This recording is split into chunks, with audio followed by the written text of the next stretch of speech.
আসসালামু আলাইকুম সবাইকে। কি অবস্থা সবার? আশা করি সবাই ভালো আছো, সুস্থ আছো, যে যেখানে আছো নিরাপদে আছো। আজকে তোমাদের জন্য আমি নিয়ে চলে আসলাম হালকেনস্টাইনের একাডেমিক টু অ্যাডমিশন ব্যাচের সমাজবিজ্ঞানের প্রথম পত্রের প্রথম অধ্যায়ের আলোচনা নিয়ে। এই লেকচার 1-এ আমরা জানার চেষ্টা করব সমাজবিজ্ঞান কি, সমাজবিজ্ঞানের ধারণা, সমাজবিজ্ঞানের বিষয়বস্তু, পরিধি, বিকাশ সহ আরও অন্যান্য কিছু। সাথে আছে আমি মাহমুদুল হাসান তায়েফ, পড়াশোনা করছি সমাজবিজ্ঞান বিভাগ, চট্টগ্রাম বিশ্ববিদ্যালয়। চলো দেরি না করে শুরু করা যাক। প্রথমে আমরা দেখি সমাজবিজ্ঞানের ধারণা। সমাজবিজ্ঞানের ধারণাটা কি? সমাজবিজ্ঞান কি? সমাজবিজ্ঞানের ইংরেজি কি তোমরা জানো? সমাজবিজ্ঞান বা সমাজতত্ত্ব এর ইংরেজি হচ্ছে সোশিওলজি। সোশিওলজি শব্দের উৎপত্তি তাহলে কোথায়? প্রশ্ন আসে না? সোশিওলজি শব্দের উৎপত্তি দুইটা শব্দ থেকে, এক সোশিয়াস এবং দুই লোগোস। সোশিয়াস শব্দের অর্থ কি? সোশিয়াস শব্দটি কোথা থেকে আসছে আগে এটা একটু দেখার চেষ্টা করি। এটা একটা ল্যাটিন শব্দ এবং লোগোস শব্দটা হচ্ছে একটা গ্রিক শব্দ। একটু নোট ডাউন করো, ঠিক আছে? সোশিয়াস শব্দের বাংলা অর্থ হচ্ছে সঙ্গী, যেটা আমরা ইংরেজি জানি কম্প্যানিয়ন, এবং এই লোগোস শব্দের বাংলা অর্থ হচ্ছে বিশেষ জ্ঞান বা বিজ্ঞান। এখন সঙ্গী, এই সঙ্গী কি বাংলায় শুধুমাত্র সঙ্গী হিসেবে থাকতে পারে? তুমি কি বলবা যে এটা হচ্ছে সঙ্গী সম্পর্কিত জ্ঞান? না, সঙ্গী দ্বারা বোঝানো হয় সমাজবদ্ধ মানুষ, অর্থাৎ সমাজ বিজ্ঞান হচ্ছে সমাজের মানুষকে নিয়ে যে বিজ্ঞান গঠিত হয় তাই হচ্ছে সমাজ বিজ্ঞান বা সোশিওলজি। এর উৎপত্তি কোথা থেকে হয়? প্রশ্ন আসে না? এর উৎপত্তি হয় হচ্ছে 1839 সালে অগাস্ট কোতের মাধ্যমে। নাম কি? অগাস্ট কোত। তাহলে এই অগাস্ট কোতকে, অগাস্ট কোত হলো তোমাদের এই সমাজবিজ্ঞান সাবজেক্ট যে বিষয়টা আছে, এই সমাজবিজ্ঞান বিষয়ের জনক। তাহলে আরেকটা প্রশ্ন বলো তো ভাইয়া আপুরা, বাংলাদেশে সমাজবিজ্ঞানের জনককে বা বাংলাদেশে সমাজবিজ্ঞান আনেনকে? ইনি হচ্ছেন ঢাকা বিশ্ববিদ্যালয়ের অধ্যাপক ডক্টর নাজমুল করিম।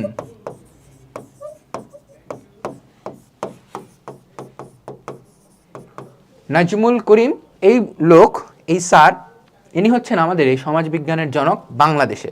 চলো বিস্তারিত দেখি। এতক্ষণ যা বলতেছিলাম তাই এখানে আছে কিন্তু। সমাজবিজ্ঞানের জনক ফরাসি বিজ্ঞানী অগাস্ট কোত। তাহলে জনককে? জনক হচ্ছে ফরাসি বিজ্ঞানী অগাস্ট কোত, এবং 1839 খ্রিস্টাব্দে তার পজিটিভ ফিলোসফি গ্রন্থে, কোন গ্রন্থে? পজিটিভ ফিলোসফি গ্রন্থে প্রথম সোশিওলজি শব্দটির ব্যবহার করেন। তিনি সমাজবিজ্ঞানকে একাধারে সামাজিক স্থিতিশীলতা ও গতিশীলতার বিজ্ঞান বলে। এখন প্রশ্ন হচ্ছে, ভাই স্থিতিশীলতা কেন আর গতিশীলতাই বা কেন? স্থিতিশীলতা হচ্ছে সেই সকল বিষয় যেগুলো নিয়ে আমরা মনে করো স্থিতিশীল থাকি, যেমন পরিবার বা হচ্ছে বিবাহ বা হচ্ছে মনে করো সমাজবদ্ধ মানুষ। আর গতিশীল জিনিসপাতি কি? গতিশীল জিনিসপাতি হচ্ছে মানুষের বিকাশ, মানুষের উন্নয়ন। এই যে তোমার গতিশীল যে জিনিসপাতিগুলো আছে এইগুলো হচ্ছে গতিশীলতার উদাহরণ।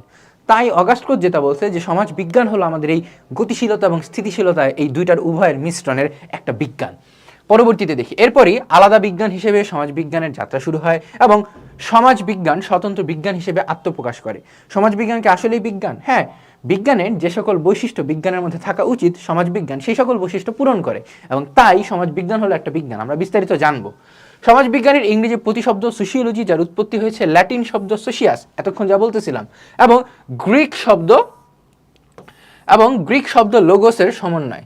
ল্যাটিন সোশিয়াস শব্দের অর্থ হচ্ছে সঙ্গী, এবং যেহেতু সমাজবদ্ধ জীবন নির্ভর করে সমাজ গড়ে ওঠে, তাই সোশিয়াস শব্দের ভাবার্থ সমাজ। সোশিয়াস শব্দের ভাবার্থ কি? তাহলে সোশিয়াস শব্দের ভাবার্থ হচ্ছে সমাজ, এবং গ্রিক শব্দ লোগোস শব্দের অর্থ জ্ঞান বা বিশেষ জ্ঞান। সুতরাং উৎপত্তিগত অর্থে বলা যায় যে সমাজ সম্পর্কিত বিশেষ জ্ঞান, এবং তাকেই বলা হয় সোশিওলজি বা সমাজ বিজ্ঞান। অর্থাৎ এতক্ষণ আমরা যা আলোচনা করছিলাম শর্টকাটে এই জিনিসগুলো একটু বইয়ের ভাষায় উল্লেখ করা আছে। তাহলে পজিটিভ ফিলোসফি গ্রন্থে কত সালে অগাস্ট কোত সমাজবিজ্ঞান বা সোশিওলজি শব্দটির জন্ম দেয়? 1839 সালে। এই সালগুলো কিন্তু ইম্পর্টেন্ট, এই নামগুলো কিন্তু ইম্পর্টেন্ট, নামগুলো মাথায় রাখবা। কোন জায়গায় কোনটা ইম্পর্টেন্ট সেটা আমি বলে দিব, এবং তোরা একটু যদি নোট ডাউন করে রাখো, পরবর্তীতে আশা করি পরীক্ষার হল থেকে শুরু করে অন্য কোনো জায়গায় সমস্যা হবে না। চলো তারপরে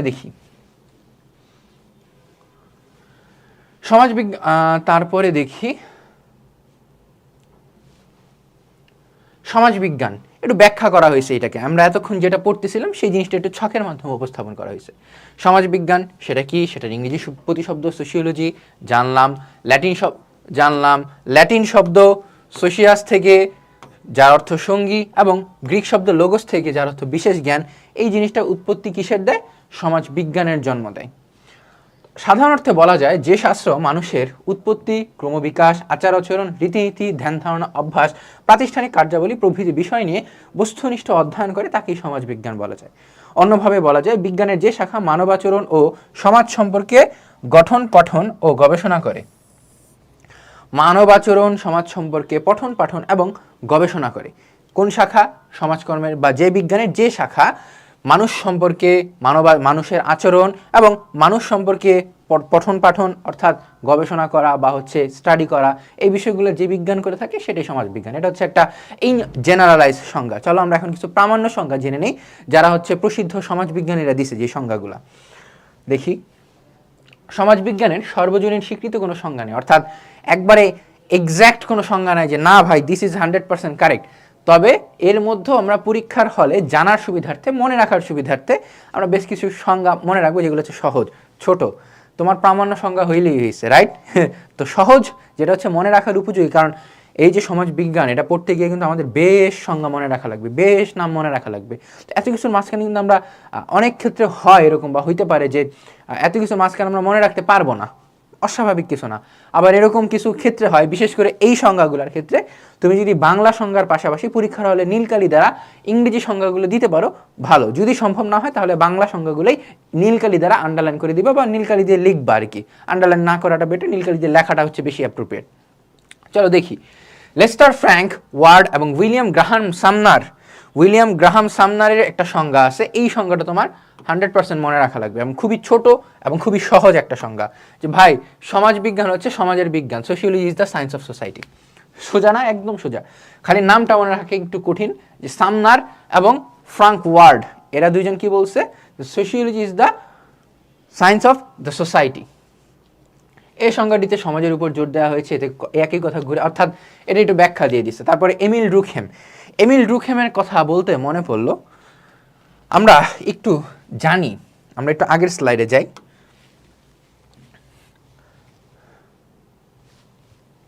এইখানে আমরা আরেকটা জিনিস জানবো যে 4 ফাউন্ডিং ফাদার্স বলে একটা জিনিস আছে, যে সমাজ বিজ্ঞানের 4 জন প্রখ্যাত সমাজ বিজ্ঞানী। এদের নামগুলা কি? এদের নামগুলা হচ্ছে 1 অগাস্ট কোত,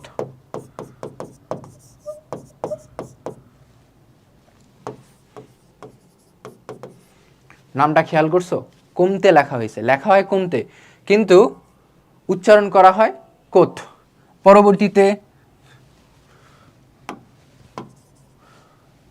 পরবর্তীতে দেখি, এটা হচ্ছে তোমার 1, 2 হচ্ছে ম্যাক্স ওয়েবার,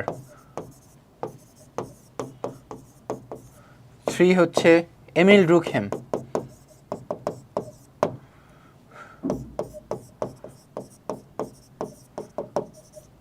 এবং 4 নাম্বার হচ্ছে তোমার কার্ল মার্কস। অনেকে আমরা শুনছি কার্ল মার্কসের কথা, আর বাকি 3টা হচ্ছে আমাদের কাছে নিউ। কিন্তু যেহেতু আমরা সমাজ বিজ্ঞান নিয়ে অধ্যয়ন করতেছি, তাই আমাদের সমাজ বিজ্ঞানের ছাত্র হিসেবে এই 4টা নাম মনে রাখা অত্যাবশ্যক। August Comte, Max Weber, Karl Marx এবং এমিল ড্রুকহেম, 4 জন প্রখ্যাত সমাজবিজ্ঞানী যাদেরকে বলা হয় 4 founding fathers of the sociology. Emile Durkheim কি বলছেন? এমিল ড্রুকহেম বলছেন আরও একটা সহজ সংজ্ঞা দিচ্ছেন উনি, যে সমাজ বিজ্ঞান হচ্ছে অনুষ্ঠান প্রতিষ্ঠানের বিজ্ঞান। অনুষ্ঠান প্রতিষ্ঠান কি?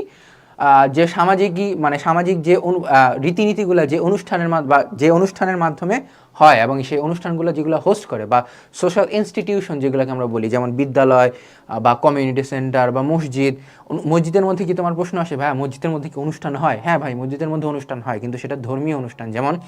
যেমন হইতে পারে ওয়াজ মাহফিল, বা যেমন হইতে পারে মনে করো লাইলাতুল কদরের রাতে তোমরা কি করো, সেখানে কি করো, আমরা কি করি সাধারণত, সেখানে আমরা করি যে মোনাজাত মাহফিল করি, রাইট? বা হচ্ছে সৃষ্টিকর্তা বা তারাবির নামাজ পড়ি। এই যে তোমার ধর্মীয় অনুষ্ঠানগুলো, মসজিদ, মন্দির, গির্জা, প্যাগোডা, বিদ্যালয়, তারপর হচ্ছে তোমার কমিউনিটি সেন্টার, যেই যে ইনস্টিটিউশনগুলো আছে, সোশ্যাল ইনস্টিটিউশনগুলাই হচ্ছে তোমার সমাজবিজ্ঞান। যে অনুষ্ঠান প্রতিষ্ঠান বা অনুষ্ঠান এবং সেখানে যেগুলো হোস্ট করা হয় প্রতিষ্ঠান, এই জিনিসগুলোর বিজ্ঞানী কি? সমাজবিজ্ঞান। অর্থাৎ তোমাকে এই দুইটা সংজ্ঞা ম্যান্ডেটরি মনে রাখা লাগবে। কোন দুইটা সংজ্ঞা? লেস্টার ফ্রাঙ্কওয়ার্ড এবং সামনার যেটা বলছে, এবং একই সাথে এমিল ডুরখেম যেটা বলছে। এরপর আমরা বেশ কিছু সংজ্ঞা দেখি এবং আরেকটা সংজ্ঞা মনে রাখা রাখবে, আমরা পরবর্তীতে দেখব। এরপরে সমাজবিজ্ঞানী কোভালেস্কি বলছে যে সমাজবিজ্ঞান হলো সামাজিক সংগঠন এবং সমাজ পরিবর্তনের বিজ্ঞান। যে সামাজিক বিজ্ঞান এবং সামাজিক সংগঠন এবং সমাজ পরিবর্তনের বিজ্ঞান, এটা জাস্ট মনে রাখার জন্য আমরা মনে রাখবো বা দেখার জন্য দেখবো, কিন্তু আমার ইম্পর্টেন্ট এটা আমাদের জন্য। তারপরে ম্যাক্স ওয়েবার, 4 ফাউন্ডিং ফাদার্সের একজন কিন্তু ম্যাক্স ওয়েবার, ইনি কি বলছেন যে সমাজবিজ্ঞান হলো সামাজিক ক্রিয়াকর্ম ও কার্যাবলীর পাঠ।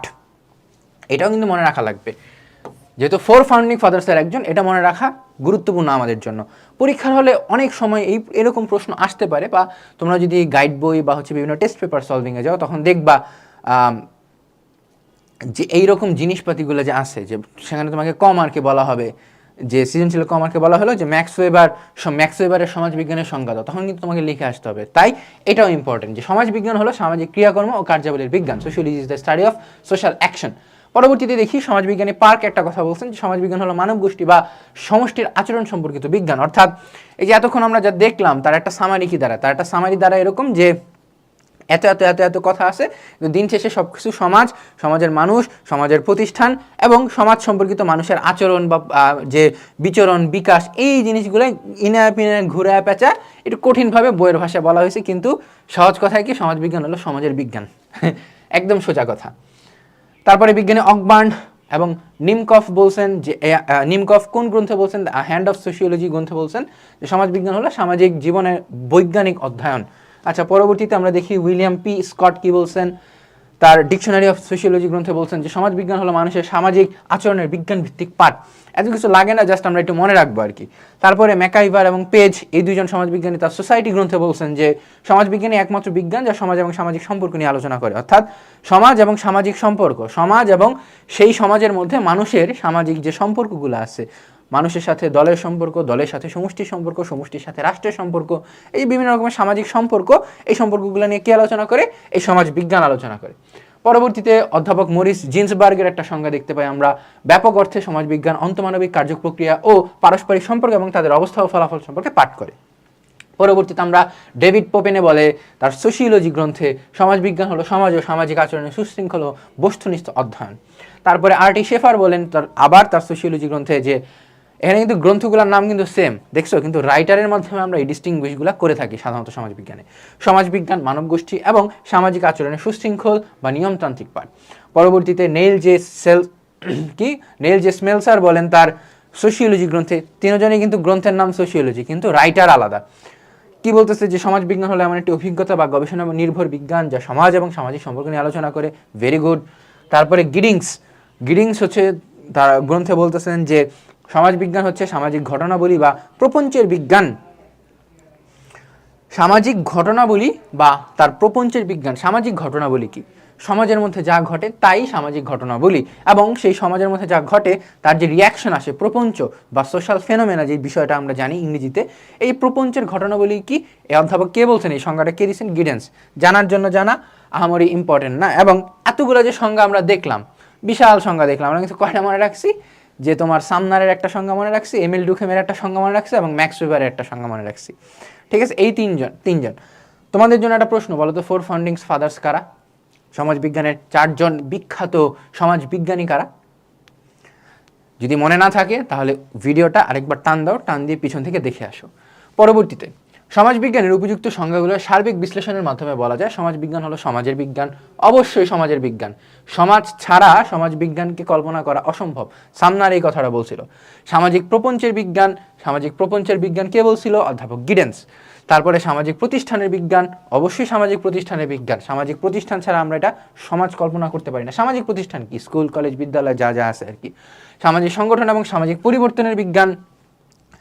সামাজিক সংগঠনগুলো কি? সামাজিক সংগঠনগুলো হচ্ছে যেখানে মানুষ জমায়েত হয়। মানুষ কিন্তু বিদ্যালয়ের মধ্যেও জমায়েত হয়, তো সেটা কি সামাজিক সংগঠন? না। সামাজিক সংগঠন হচ্ছে তোমার সাংস্কৃতিক সংগঠনের মতোই, যেগুলো হচ্ছে সমাজবদ্ধ মানুষকে আরও ভালোভাবে সমাজের সাথে খাপ খাওয়াইতে সহায়তা করে। তারপরে সামাজিক সম্পর্কের বিজ্ঞান। মানুষ এবং মানুষের মধ্যে যে সমাজবদ্ধ সম্পর্ক আছে, সেই সম্পর্কের বিজ্ঞান কি? সমাজ বিজ্ঞান। পরবর্তীতে আমরা বলতে পারি যে ইন জেনারেলাইজ একটা সংজ্ঞা দেওয়ার চেষ্টা করা হয়েছে যে সমাজবিজ্ঞান হলো এমন একটি বিজ্ঞান যা বস্তুনিষ্ঠ বা বৈজ্ঞানিক দৃষ্টিকোণ থেকে পরিবর্তনশীল সমাজ এবং সমাজবদ্ধ মানুষের আচার আচরণ তথা পারিবারিক সম্পর্ক নিয়ে গবেষণা করে। অর্থাৎ সমাজবিজ্ঞান হচ্ছে সমাজ এবং সামাজিক সম্পর্কে বিজ্ঞানভিত্তিক বিশ্লেষণ ও পর্যালোচনা। এটা ইম্পর্টেন্ট যে সমাজ ও সামাজিক সম্পর্কের বিজ্ঞান ভিত্তিক বিশ্লেষণ ও পর্যালোচনা। বিশ্লেষণটা কেমন হইতে হবে? বিজ্ঞান ভিত্তিক হইতে হবে, এবং এই যে পর্যালোচনাটা করা হলে এই পর্যালোচনাটাও সমাজ ও সমাজবদ্ধ মানুষের মধ্যকার করতে হবে। পরবর্তীতে আমরা যাই সমাজবিজ্ঞানের প্রকৃতিগুলো আমরা একটু দেখার চেষ্টা করি। প্রকৃতি কি? প্রকৃতি হচ্ছে নেচার। প্রকৃতি তো নেচারই না, তো নেচার জিনিসটা কি? নেচার জিনিসটা হচ্ছে ওই সম্পর্কে, মনে করো সমাজবিজ্ঞান একটা জিনিস আছে, এই সমাজবিজ্ঞানের বৈশিষ্ট্যগুলো কি কি আর কি, এক কথা বলতে গেলে প্রকৃতি ও প্রকৃতি বা বৈশিষ্ট্য আর কি। কোনো বিষয় বা বস্তুর প্রকৃতি বলতে ওই বিষয় বা বস্তুর বৈশিষ্ট্য, স্বরূপ, স্বভাব বা পরিচয়কে বোঝায়। অতএব সমাজবিজ্ঞানের প্রকৃতি বলতে সমাজবিজ্ঞান বিষয়ের বৈশিষ্ট্য, স্বরূপ, স্বভাব বা পরিচয়কে বোঝায়। ওই একই কথা দুইবার বলা হয়েছে যে বেসিক্যালি প্রকৃতি হচ্ছে বৈশিষ্ট্য ভাই, যে আমার সমাজবিজ্ঞান একটা সাবজেক্ট, আমি তোমরা সোজা বাংলায় বলি, আমার একটা সমাজবিজ্ঞান সাবজেক্ট, এই সাবজেক্টের কী কী বৈশিষ্ট্য আছে, কী কী ক্যারেক্টারিস্টিক্স আছে। মনে করো আমি একজন মানুষ বা তুমি একজন মানুষ, তুমি পড়ার টেবিলে বসা আমার এই ক্লাসটা দেখতেছো বা ভিডিওটা দেখতেছো না? তুমি একজন মানুষ হিসেবে চিন্তা করো যে তোমার কী কী বৈশিষ্ট্য আছে। মনে করো তোমার নাম হচ্ছে মনে করো আকাশ, তোমার নাম, রাইট? আকাশ, তুমি কি করতেছো ভাই? তুমি করতেছো যে তুমি বলতেছো যে আমার নিজের বৈশিষ্ট্য হচ্ছে আমি একজন ভালো ছেলে, আমি হচ্ছে সারাদিন পড়াশোনা করি, স্কুলে যাই, বন্ধুদের সাথে খেলাধুলা করি, আড্ডা দেই, গান গাই, ঘুমাই।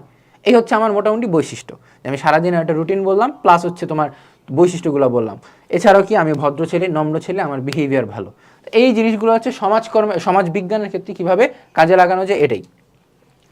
বাস্তবিক পক্ষে সমাজবিজ্ঞানের সংজ্ঞার মধ্যেই সমাজবিজ্ঞানের পরিচয় পাওয়া যায় বা প্রকৃতি ফুটে ওঠে। জ্ঞানের প্রত্যেকটি শাখারই নিজস্ব প্রকৃতি রয়েছে, কাজে একথা নিঃসন্দেহে বলা যায় জ্ঞানের শাখা হিসেবে সমাজবিজ্ঞানের রয়েছে স্বতন্ত্র প্রকৃতি ও বৈশিষ্ট্য, যা সমাজবিজ্ঞানকে অন্যান্য শাখা থেকে বা আলাদা সত্তা প্রদান করেছে। অর্থাৎ বলতে চাইতেছে যে প্রত্যেকটা সাবজেক্টেরই তো এক একটা ক্যারেক্টারিস্টিক্স আছে। তুমি আকাশ, তারপর মনে করো আরেকজনের নাম দাও, আরেকজন মনে করো নিলয়। এই নিলয় এবং আকাশ দুইজনের বৈশিষ্ট্য বা প্রকৃতি কি সেম হবে? হ্যাঁ, কিছু কিছু বৈশিষ্ট্য হয়তো বা সেম হবে, যে এরা ভালো বন্ধু এবং ভালো বন্ধু দুজনই ইন্ট্রোভার্ট, কিন্তু সকল ক্ষেত্রে কি সেম হবে? না, তাদের মধ্যে স্বতন্ত্র বৈশিষ্ট্য থাকবেই থাকবে। এবং সেটাই বলতে চাইতেছে যে সোশিওলজি যেহেতু একটা আলাদা সাবজেক্ট এবং আহামরি নতুন সাবজেক্ট না, কিন্তু সরি আহামরি পুরাতন সাবজেক্ট না, কিন্তু এই 1800 সালের পরে এটা আসছে। তো এটা বলতে চাইতেছে যে যেহেতু আলাদা একটা সাবজেক্টই এবং এটার বৈশিষ্ট্যও আলাদা হবে। আচ্ছা, তারপরে কি কি বৈশিষ্ট্য আমরা পাই? প্রথমেই পাই হচ্ছে সমাজ সম্পর্কিত বিজ্ঞান ভিত্তিক পাঠ। আমার এটা হচ্ছে বিজ্ঞান ভিত্তিক পাঠ তো অবশ্যই হইতে হবে, যে বৈজ্ঞানিক যে কার্যকলাপগুলো আছে, বৈজ্ঞানিক যে রীতিনীতি আছে, বৈজ্ঞানিক যে নিয়মকানুন আছে, সমাজবিজ্ঞানকে সেটা হ্যাঁ মানে দেখে এটার নাম দিন শেষে সমাজ বিজ্ঞান হয়েছে, লাস্টে এটার বিজ্ঞান আছে। আচ্ছা, আমরা আসলে একটু দেখি। সমাজবিজ্ঞান সমাজস্থ মানুষের পারস্পরিক সম্পর্কে বিজ্ঞানভিত্তিক ব্যাখ্যা বিশ্লেষণ করে থাকে। কিসের ব্যাখ্যা বিশ্লেষণ করে থাকে?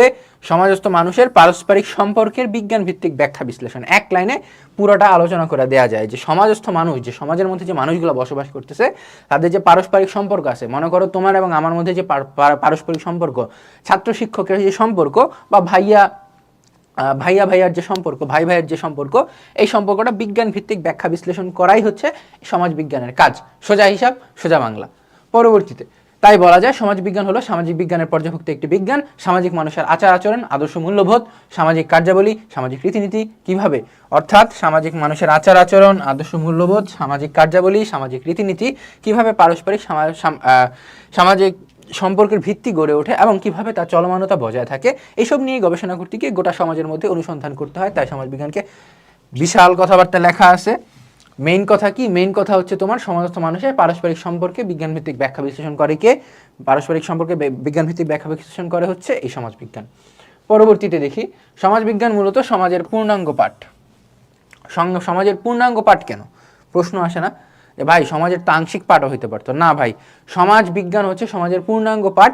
পুরা সোসাইটি নিয়ে আমরা আলোচনা করে থাকি। মানুষের আদর্শ, মূল্যবোধ, বৈশিষ্ট্য, মানুষের মধ্যকার সম্পর্ক, মানুষের সাথে সমাজের যে বিনিময়গুলো হয়, এটা হইতে পারে অর্থনৈতিক বিনিময়, রাজনৈতিক বিনিময়, বা হচ্ছে মনে করো মানুষের সাথে বিভিন্ন ইনস্টিটিউশন যেমন বিদ্যালয়, তারপর ধর্মীয় প্রতিষ্ঠান, এদের যে সম্পর্ক, পুরা জিনিসটা অর্থাৎ পুরা সমাজ ব্যবস্থা নিয়ে কি আলোচনা করে? সমাজ বিজ্ঞান আলোচনা করে। এবং এটাই বলতে যেতে যে সমাজের পূর্ণাঙ্গ পাঠ। যে সোশিয়োলজি তুমি যদি পড়তে পারো, তাহলে সমাজকে তুমি আলাদা লেন্সে দেখবা, আলাদা চোখে দেখবা। কি বলা হয়েছে যে সমাজের আলোচ্য বিষয় হলো সমাজ, তাই সমাজ বিজ্ঞান হচ্ছে সমাজের পূর্ণাঙ্গ পাঠ। রাষ্ট্রনীতি, রাষ্ট্রবিজ্ঞান, অর্থনীতি যেখানে সমাজের এক একটা দিক নিয়ে আলোচনা করে, সেখানে সমাজ বিজ্ঞান সমাজকে ব্যাপকভাবে ও সার্বিকভাবে অধ্যয়ন করে। সমাজকে ব্যাপকভাবে সার্বিকভাবে অধ্যয়ন করে, এই হচ্ছে মোটামুটি সামারি। সামাজিক মানুষের আচার আচরণ, আদর্শ মূল্যবোধ, রীতিনীতি ও সামাজিক কার্যাবলী কিভাবে পারস্পরিক সম্পর্কের ভিত্তিতে গড়ে ওঠে এবং কিভাবে এর গতিশীলতা বজায় থাকে তা নিয়ে সমাজবিজ্ঞান সমাজের পূর্ণাঙ্গ বিশ্লেষণে নিশ্চয়তা দেয়। এছাড়া ব্যক্তি, গোষ্ঠী, প্রতিষ্ঠান নিয়েও আলোচনা করে থাকে। এজন্য সমাজবিজ্ঞানকে সমাজের পূর্ণাঙ্গ পাঠ বলা যায়। মোদ্দা কথা, এখানে ইম্পর্টেন্ট লাইনটুকু কি আমি তোমাদেরকে দাগায় দিই, যে একটা লাইন পড়লে তুমি পুরোটা বুঝতে পারবা। সমাজ বিজ্ঞান সমাজকে ব্যাপকভাবে ও সামগ্রিকভাবে অধ্যয়ন করে, এতটুকু। তারপরের লাইনটুকু কি, তারপরে হচ্ছে সমাজ কাঠামো সম্পর্কিত অধ্যয়ন। সমাজ কাঠামোটা কি? সমাজ কাঠামো কি প্রশ্ন আসে না? সমাজ কাঠামো হচ্ছে সমাজের একক কি বা অণু কি। তোমরা 9 10 কিন্তু পড়ে আসছো। যাদের সায়েন্স ছিল তারা সায়েন্স বা কমার্স ছিল তাদের বাংলাদেশে বিশ্ব পরিচয় পড়ে আসছে, যারা আর্টস ছিল তারা তো বিস্তারিত পড়ছে। সমাজের একক হচ্ছে পরিবার, অর্থাৎ সমাজের শুরু হয় এই পরিবার দিয়ে। আমি মানুষ, রাইট? আমার একটা পরিবার আছে, বা তুমি মানুষ, তোমার কিন্তু একটা পরিবার আছে, ফ্যামিলি আছে, রাইট? তো তোমার এই পরিবার বা ফ্যামিলি যে আছে, এই যে ফ্যামিলি বা পরিবারটা আছে, এই পরিবারের মাঝখানে তুমি কি করো? এই পরিবারের সাথে তুমি কাজ করো, এই পরিবারের সাথে তুমি মিলেমিশে থাকো। এই পরিবার থেকেই মোটামুটি তোমার জন্মের বা বিকাশের বা সামাজিকীকরণের শুরু হয়, রাইট? পরবর্তীতে পরিবার কি হয়? পরিবার তোমাকে সাপোর্ট দেয়, কিন্তু তোমার একটা সার্কেল থাকে, তুমি বিদ্যালয়ে যাও, বা তোমার যে মহল্লা থাকে, হ্যাঁ, অর্থাৎ ব্যক্তি থেকে দল, যেটা হচ্ছে তোমার পরিবার থেকে সমষ্টি, সমষ্টি কি? তোমার মহল্লা বা তোমার এলাকা বা তোমার শহর, এই জিনিসটা। এই 3টা জিনিস এখানে আলোচনা করেছি সমাজ সম্পর্ক কাঠামো সম্পর্কে। ব্যক্তি, গোষ্ঠী ও প্রতিষ্ঠানের মধ্যে পারস্পরিক সম্পর্ক আলোচনা করাই হচ্ছে এই সমাজবিজ্ঞানের কাজ। এবং তাই জন্য সমাজবিজ্ঞানের একটা বৈশিষ্ট্য কি? সমাজবিজ্ঞানের বৈশিষ্ট্য হচ্ছে সামাজিক কাঠামো সম্পর্কে অধ্যয়ন করে। সমাজবিজ্ঞান একটা বিশ্লেষণধর্মী বিজ্ঞান। বিশ্লেষণধর্মী বিজ্ঞান কি? চলো দেখি বিশ্লেষণধর্মী বিজ্ঞানটা কি, যে এটা কি বিশ্লেষণ করে। সমাজবিজ্ঞান মানুষের পারস্পরিক সম্পর্কে ক্রিয়া প্রতিক্রিয়া বিশ্লেষণ করে, সোজা হিসাব। বিশ্লেষণধর্মী বিজ্ঞান হচ্ছে ইন আ সেন্স, আচ্ছা তোমাদের জন্য একটা এক্সট্রা ইনফরমেশন দিয়ে রাখি এই পর্যায়ে, সমাজবিজ্ঞান কিন্তু শুধুমাত্র একটা তাত্ত্বিক বিষয়, অর্থাৎ এটা কোনো ব্যবহারিক দিক নাই। এবং সমাজবিজ্ঞানের এখন প্রশ্ন আসতে পারে, ভাই এটা তো ব্যবহারিক দিক থাকার কথা।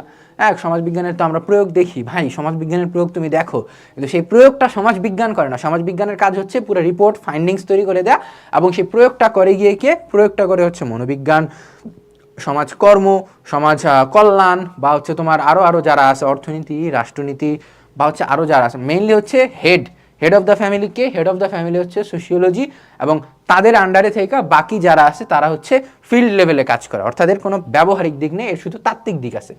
তো বিশ্লেষণধর্মী বিজ্ঞান বলার কারণ কি, বা এই কথাগুলো বলার কারণ কি? এই কথাগুলো বলার কারণ হচ্ছে যে সমাজবিজ্ঞান যে বিশ্লেষণধর্মী বিজ্ঞান, বিশ্লেষণধর্মী বিজ্ঞানের বৈশিষ্ট্যটা কি হয়, বা জিনিসটা কি হয়? বিশ্লেষণধর্মী বিজ্ঞান বলার একমাত্র কারণ হচ্ছে এইটা শুধুমাত্র বিশ্লেষণ করে কাগজে কলমে মানুষের মধ্যকার সম্পর্ক, কাদের সম্পর্ক? মানুষের পারস্পরিক সম্পর্কের ক্রিয়া প্রতিক্রিয়া, এছাড়া এর কোনো কাজ নেই। পরবর্তীতে আমরা দেখি সমাজবিজ্ঞান হলো মূল্যবোধ নিরপেক্ষ বিজ্ঞান। মূল্যবোধ নিরপেক্ষ বিজ্ঞানটা কি? সমাজবিজ্ঞান তুমি যখন পড়তে যাবা as a sociology junior sociologist, তুমিও কিন্তু একজন জুনিয়র সোশিওলজি, সমাজবিজ্ঞান তুমি পড়তেছো, মানে কি? এই যে এমিল ডুরখেম, ম্যাক্স ওয়েবার, বা যে 4 ফাউন্ডিং ফাদার্সের কথা তোমাদের একদম শুরুতে বললাম না, এরা হচ্ছে বড় মাপের সোশিওলজিস্ট, কিন্তু তুমিও একজন ছোট মাপের সোশিওলজিস্ট। কিন্তু তোমার যারা সোশিওলজি নিয়ে পড়াশোনা করে তাদের হচ্ছে একটা নিয়ম থাকে যে মূল্যবোধ নিরপেক্ষ হইতে হবে, অর্থাৎ এই জায়গার মধ্যে কে ভালো কে খারাপ, কে কি করতেছে, বা হচ্ছে তোমার নিরপেক্ষতার যে বিষয়টা, এই যে লেখা আছে কোনটি ভালো কোনটি মন্দ, কি হওয়া উচিত কি হওয়া অনুচিত, কোনটি ঠিক নয়, ইত্যাদি প্রশ্নে নিরপেক্ষতা অবলম্বন করে। তোমার উদাহরণ দিই, খুব ভালোভাবে বুঝতে পারবা তাহলে। মনে করো একটা এক্সট্রিম উদাহরণ দিলাম, কেউ কিছু মনে করো না। ধরো সিগারেট, ধূমপান কি খারাপ আমরা জানি, কিন্তু একজন সমাজ বিজ্ঞানের ছাত্র হিসেবে তুমি কখনো বলতে পারবে না যে ধূমপান খারাপ। কেন খারাপ ভাই, এটার ভালো মন্দ দিক কোনটি ঠিক নয় তুমি বলতে পারবে না। সেখানে তুমি বলবা যে ধূমপান করলে ক্যান্সার হয়, ধূমপান করলে অর্থ খরচ হয়, ধূমপান করলে আশেপাশের যারা মানুষ আছে, কাছের মানুষজন, তাদের পরোক্ষভাবে ধূমপানের সুযোগ করে দেওয়া হয়, হ্যাঁ। এবং তার সাথে বলবা তুমি যে ধূমপানের ভালো দিকগুলো, ধূমপান করলে সরকার ট্যাক্স পায়, ধূমপান করলে হচ্ছে কি দোকানদারের লাভ হয়, ধূমপান করলে হচ্ছে তোমার রাষ্ট্রের অর্থনীতি সচল থাকে, এই জিনিসগুলো তুমি তুলে ধরবে একজন মানুষের সামনে যে ধূমপানের খারাপ দিক এটা, ধূমপানের ভালো দিক এটা। তুমি অ্যাজ এ সোশিওলজিস্ট কখনো বলতে পারবে না যে ভাই এটা ভালো এটা খারাপ। তবে হ্যাঁ, তুমি এতটুকু ম্যানিপুলেট করতে পারো, এবং যেটা ম্যাক্সিমাম সোশিওলজিস্ট করে আমরা জানবো, এতটুকু ম্যানিপুলেট করে যে থাকে না যে ব্রেন ওয়াশের বিষয়টা, যে ভাই খারাপ জিনিসগুলো এত বাজেভাবে আমি বলছি, ভালো জিনিসগুলো এত সূক্ষ্মভাবে বলছি, আমি মনে করবো যে এটা খারাপ খারাপ খারাপ। বিষয়টা হচ্ছে যে ব্রেন ওয়াশ করবো, দিন শেষে বাকি আপনার ইচ্ছা, দেখেন যা ভালো মনে করেন। পরবর্তীতে প্রাকৃতিক বিজ্ঞান নয়। প্রাকৃতিক বিজ্ঞান নয় কি? প্রাকৃতিক বিজ্ঞান জিনিসটা কি? প্রাকৃতিক বিজ্ঞান হচ্ছে যে এটা হচ্ছে গবেষণাগারে যে গবেষণা করে না, হ্যাঁ, গবেষণাগারে যে পরীক্ষা নিরীক্ষা করে না, প্রাকৃতিক বিজ্ঞান। মনে করো যারা কেমিস্ট্রি পড়ে বা হচ্ছে যারা ফিজিক্স পড়ে, তারা কি করে, কেমিস্ট্রি নিয়ে হচ্ছে ল্যাবের মধ্যে একটু লাড়াচাড়া করে, হ্যাঁ, হাইড্রোক্লোরিক অ্যাসিড, পানি, অক্সিজেন, এই সেই অনেক রকমের জৈব যৌগ নিয়ে লাড়াচাড়া করে তারা, রাইট? কিন্তু সমাজবিজ্ঞানের কি কোনো ল্যাবরেটরি আছে? সমাজবিজ্ঞানের ল্যাবরেটরি তো পুরা সোসাইটি, আমার পুরা সমাজটাই হচ্ছে সমাজবিজ্ঞানের ল্যাবরেটরি। অর্থাৎ এখানে আমরা কোনো প্রাকৃতিক বিজ্ঞানের মতো আচরণ করি না, এখানে আমরা সামাজিক বিজ্ঞানের মতো আচরণ করি। সামাজিক বিজ্ঞান জিনিসটা কি? প্রথমে হচ্ছে তোমার সোশ্যাল সায়েন্স, প্রথমে হচ্ছে সোশ্যাল সায়েন্স। এই সামাজিক বিজ্ঞানের একটা অংশ হচ্ছে সোশিওলজি, অর্থাৎ সামাজিক বিজ্ঞানের একটা পার্ট হচ্ছে সোশিওলজি। এবং সামাজিক বিজ্ঞান অন্যান্য দিক কি, যেমন অর্থনীতি, নৃবিজ্ঞান, তারপরে হচ্ছে অপরাধ বিজ্ঞান, হ্যাঁ, রাজনীতি বিজ্ঞান বা রাষ্ট্রবিজ্ঞান, এই জিনিসগুলো হচ্ছে এই সোশ্যাল সায়েন্সের আন্ডারে পড়ে। কিন্তু এই সোশ্যাল সায়েন্সের একটা ছোট একটা অংশ হচ্ছে সামাজিক সোশিওলজি বা সমাজ বিজ্ঞান। সামাজিক বিজ্ঞানের ছোট অংশ হচ্ছে সমাজ বিজ্ঞান। পরবর্তীতে দেখি আমরা সামাজিক স্থিতিশীলতা ও গতিশীলতার বিজ্ঞান। কোথায়? সামাজিক স্থিতিশীলতা ও গতিশীলতার বিজ্ঞান। ওই যে একদম শুরুতে বলছিলাম ভাই, অগাস্ট কোট কি বলছিল? সমাজ বিজ্ঞান হচ্ছে সামাজিক স্থিতিশীলতা ও গতিশীলতার বিজ্ঞান। স্থিতিশীলতা জিনিসটা কি? স্থিতিশীলতা জিনিসটা হচ্ছে যে ওই যে পরিবার, বিবাহ বা হচ্ছে বন্ধুত্ব, প্রেম, ভালোবাসা, এগুলা। আর মানুষের মধ্যকার যে প্রেমের বিকাশ, প্রেমের বৃদ্ধি, প্রেমের পতন, এই জিনিসগুলো হচ্ছে গতিশীলতা। অর্থাৎ সমাজবিজ্ঞান স্থিতিশীলতা নিয়েও আলোচনা করে, সমাজবিজ্ঞান গতিশীলতা নিয়ে আলোচনা করে, এর ভালো দিক নিয়ে আলোচনা করে, এর খারাপ দিক নিয়ে আলোচনা করে, ওই জিনিসটা আর কি। কোথায় দেখি? এই যে উদাহরণ হিসেবে বলতে পারি আমরা ধর্ম, শিক্ষা, বিয়ে, রাজনীতি, অর্থনৈতিক প্রতিষ্ঠান, পরিবার, এই জিনিসগুলো হচ্ছে স্থিতিশীলতা। তাহলে আমার গতিশীলতা কি? গতিশীলতা হচ্ছে তোমার বিভিন্ন সামাজিক প্রতিষ্ঠান কিভাবে পরিবর্তিত হয়েছে, এই যে পরিবর্তিত হচ্ছে, অর্থাৎ বিকাশ হচ্ছে, কিভাবে পতন হচ্ছে, অর্থাৎ মোটামুটি পরিবর্তন বলা যায় আর কি। আশা করি বুঝতে পারছো। পরবর্তীতে দেখি আমরা বস্তুনিষ্ঠ বিজ্ঞান। বস্তুনিষ্ঠ বিজ্ঞান বলতে কি বোঝায়? বস্তুনিষ্ঠ বিজ্ঞান হচ্ছে যে তোমার মনে করো এখানে কোনো দুর্নীতি, অনিয়ম এসবের সুযোগ নেই। যেমন একটা উদাহরণ দেই, তিনি হচ্ছেন একজন বস্তুনিষ্ঠ শিক্ষক। এটা দ্বারা কি বোঝায়? যে তার যে যা যা দায়িত্ব আছে, ভালোভাবে খাতা চেক করা, ভালোভাবে কোশ্চেন করা, কোনো শিক্ষার্থীকে আলাদাভাবে সুযোগ না দেওয়া, এই সুযোগগুলো তিনি দিতেছেন না। অর্থাৎ একদম যা করা দরকার তাই করতেছে। সে হচ্ছেন একজন বস্তুনিষ্ঠ শিক্ষক। তেমনইভাবে একজন বস্তুনিষ্ঠ সাবজেক্ট কি, বস্তুনিষ্ঠ বিজ্ঞান কি? বস্তুনিষ্ঠ বিজ্ঞান হচ্ছে সমাজবিজ্ঞান। পরবর্তীতে গবেষণাধর্মী পাঠ। গবেষণাধর্মী পাঠ, ভাই একটু আগে আপনি বলে আসলেন যে ভাই এটা প্রাকৃতিক বিজ্ঞান না, হ্যাঁ, এখন আবার এসে বলতেছেন, ফটকাইতেছেন যে এটা হচ্ছে গবেষণাধর্মী পাঠ। হ্যাঁ, কাহিনী কি? কাহিনী হচ্ছে ভাই, এইটা ল্যাবরেটরিতে গবেষণা করে না, এটার গবেষণার ফিল্ড হচ্ছে মানুষ, মানুষের আচার আচরণ, ব্যবহার, হ্যাঁ, শিক্ষা দীক্ষা, যা যা আছে ইত্যাদি, যা যা আছে এই জিনিসগুলো হচ্ছে তোমার আলোচনা করে। এই যে মানুষের আচার আচরণ, কার্যাবলী, পারস্পরিক সম্পর্ক, বিভিন্ন রকমের সামাজিক সমস্যা, শিল্পায়ন, হ্যাঁ, নগরায়ন, পরিবার, বিবাহ ইত্যাদি নিয়ে গবেষণা করে। অর্থাৎ এর গবেষণার ফিল্ড হচ্ছে আমার পুরা সোসাইটি। তারপরে কি তাত্ত্বিক বিজ্ঞান। এটা কিন্তু আমি একদম শুরুতে বলে আসছিলাম যে এর কোনো ব্যবহারিক প্রয়োগ নাই, কারণ এটা শুধুমাত্র তত্ত্ব যে জিনিসটা আছে, যেসব থিওরিজ আছে, সেই থিওরিজগুলো প্রদান করার মাধ্যমে বিরত থাকে। তত্ত্বর পরবর্তীতে কি হবে কি না হবে, কোথা থেকে হবে, এই বিষয়গুলো নিয়ে মাথা আহামরি ঘামায় না। এটা মাথা ঘামায় কারা? সোশ্যাল সায়েন্সের অন্য অন্য যে শাখাগুলো আছে, অর্থনীতি, রাষ্ট্রনীতি, মনোবিজ্ঞান বা হচ্ছে যারা যারা আছে ওরা। অর্থাৎ এটার হেড অফ দ্য ব্রেইন হচ্ছে সোশিওলজি, বাকি এক্সিকিউটের কাজ করে অন্যান্য বিজ্ঞান, অন্যান্য সামাজিক বিজ্ঞান। পরবর্তীতে কি? যৌক্তিক ও বাস্তবসম্মত। অবশ্যই যৌক্তিক ও বাস্তবসম্মত, নাহলে কি এটা তুমি আলাদা একটা সাবজেক্ট হিসেবে পড়তে পারো না। এটা যা বলে সেটা হচ্ছে যৌক্তিক এবং বাস্তবসম্মত। সার্বজনীন সমাজ সম্পর্কিত পাঠ। সার্বজনীন সমাজ সম্পর্কিত পাঠ কি? এটার যে স্তর বিন্যাস বা হচ্ছে এটার যে কাঠামো আছে, এটার যে স্ট্রাকচার আছে, সেটা হচ্ছে খুব সুসংগঠিত, সুশৃঙ্খলিত। যেমন সার্বজনীন সমাজ কি, যেমন মনে করো তোমাকে উদাহরণ দিই, এই যে একটা পিরামিড মনে করো, এটা কিন্তু আমি মুছে দিই একটু পর। পিরামিডের একদম শুরুতে কি থাকে? শুরুতে থাকে পরিবার, তারপরে মনে করো আছে হচ্ছে তোমার মহল্লা, এবং নিচে হচ্ছে তোমার শহর। সমাজবিজ্ঞান কি করে? পুরা জিনিসটাকে নিয়ে আলোচনা করে। সার্বজনীন পাঠ, সার্বজনীন অর্থাৎ সব কিছু সম্পর্কিত পাঠ, সার্বজনীন সমাজ সম্পর্কিত পাঠ। আচ্ছা ঠিক আছে, এই জিনিসটা আশা করি বুঝতে পারছো।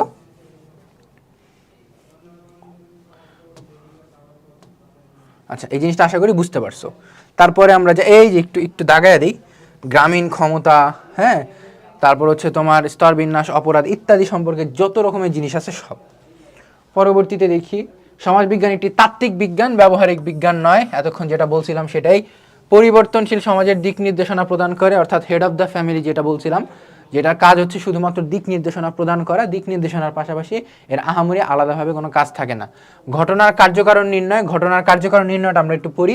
সমাজবিজ্ঞান মূলত ঘটনাসমূহের কার্যকারণ সম্পর্কে বিজ্ঞান ভিত্তিক অধ্যয়ন, অর্থাৎ বিজ্ঞান ভিত্তিক অধ্যয়ন। যে কার্যকারণ জিনিসটা কি?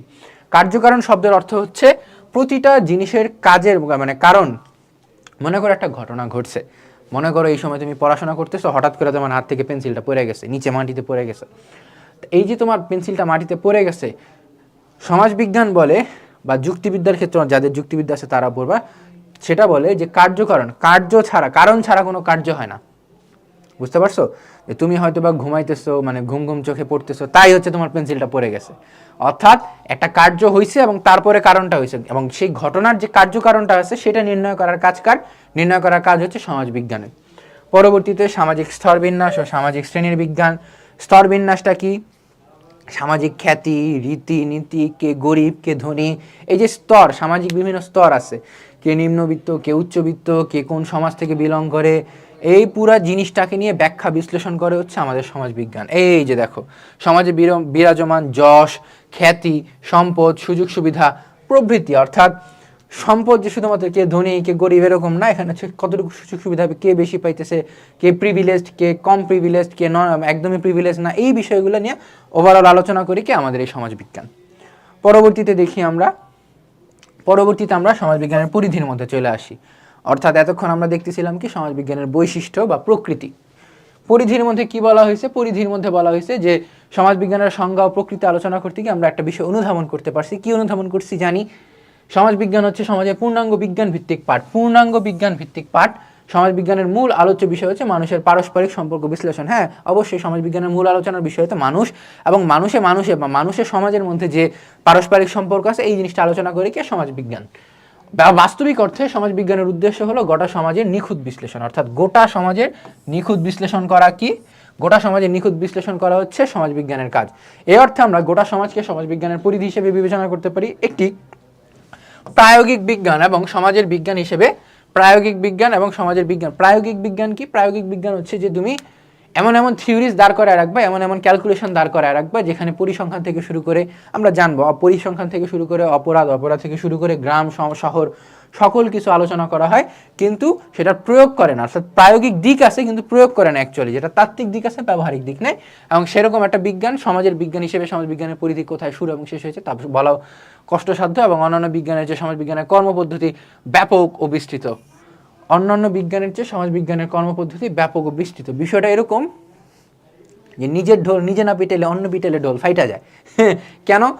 প্রত্যেকটা সাবজেক্টই তুমি পড়বা, তোমার যদি আর্টসের মধ্যে সাবজেক্ট থাকে মনোবিজ্ঞান, অর্থনীতি, পৌরনীতি, ইতিহাস, প্রত্যেক জায়গায় তুমি পড়বা যে এটার কর্মপদ্ধতি হচ্ছে ব্যাপক এবং বিস্তৃত।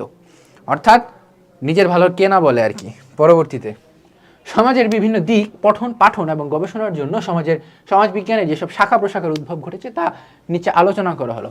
প্রথমটা হচ্ছে সমাজতাত্ত্বিক মতবাদ। সমাজতাত্ত্বিক মতবাদগুলা কি? সমাজতাত্ত্বিক মতবাদ হচ্ছে সোশিওলজিক্যাল থিওরি।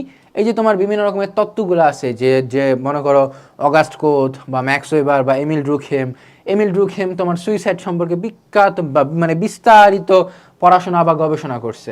তারপর হচ্ছে সিগমন্ড ফ্রয়েড, তিনি হচ্ছে তার ড্রিম স্বপ্ন সম্পর্কে বিস্তারিত গবেষণা করছে। এই থিওরিগুলো দাঁড় করায় কে? এই থিওরিগুলো দাঁড় করায় হচ্ছে তোমার এই সমাজতাত্ত্বিক মতবাদের মধ্যে আর কি। এই বিষয়টা বলা হয়েছে যে সমাজতাত্ত্বিক মতবাদ সোশিওলজিক্যাল থিওরি সম্পর্কে আলোচনা করে, এছাড়াও সমাজবিজ্ঞান পদ, প্রত্যয়, নীতি, সামাজিক সাধারণীকরণ সম্পর্কে বিচার বিশ্লেষণ করে। কি কি সম্পর্কে বিচার বিশ্লেষণ করে? পদ, প্রত্যয়, নীতি, সাধারণীকরণ। এটি তত্ত্ব গঠনের যৌক্তিক কৌশল এবং পদ্ধতিগত ক্ষেত্রের উপর আলোকপাত করে। সমাজ কোন নিয়ম দ্বারা পরিচালিত, কোন নিয়ম দ্বারা পরিচালিত হচ্ছে, সামাজিক পরিবর্তনের নেপথ্যে কোন শক্তি কাজ করছে, সামাজিক সমস্যা প্রভৃতি বিষয় সম্পর্কে অগাস্ট কোত, এই যে তোমার বলছিলাম থিওরি কারা দেয়, থিওরি মানে থিওলজিস্ট যারা, তারা August Comte, Karl Marx, Emile Durkheim, Herbert Spencer এবং ম্যাক্স ওয়েবার প্রত্যেকে হচ্ছে তোমার প্রখ্যাত এবং বিখ্যাত সমাজবিজ্ঞানী। নামগুলো তোমাদের জানা থাকা জরুরি, ঠিক আছে? তারপর আমরা কি সমাজকে বিশ্লেষণ করার জন্য সমাজবিজ্ঞানীদের প্রদত্ত মনোবাদী সমাজবিজ্ঞানের পরিভুক্ত। এই যে তোমাকে বলছিলাম যে এমিল ডুকহেম সুইসাইড সম্পর্কে বলছে, বা সিগমন্ড ফ্রয়েড বলছে যে তোমার স্বপ্ন সম্পর্কে, বা কার্ল মার্কস বলছে তোমার শ্রেণী ব্যবধান সম্পর্কে। এই যে বিভিন্ন রকম সম্পর্কে বলছে, বিভিন্ন রকম সম্পর্কে ব্যাখ্যা দেওয়ার চেষ্টা করছে, এগুলো আর হচ্ছে এক একটা থিওরি।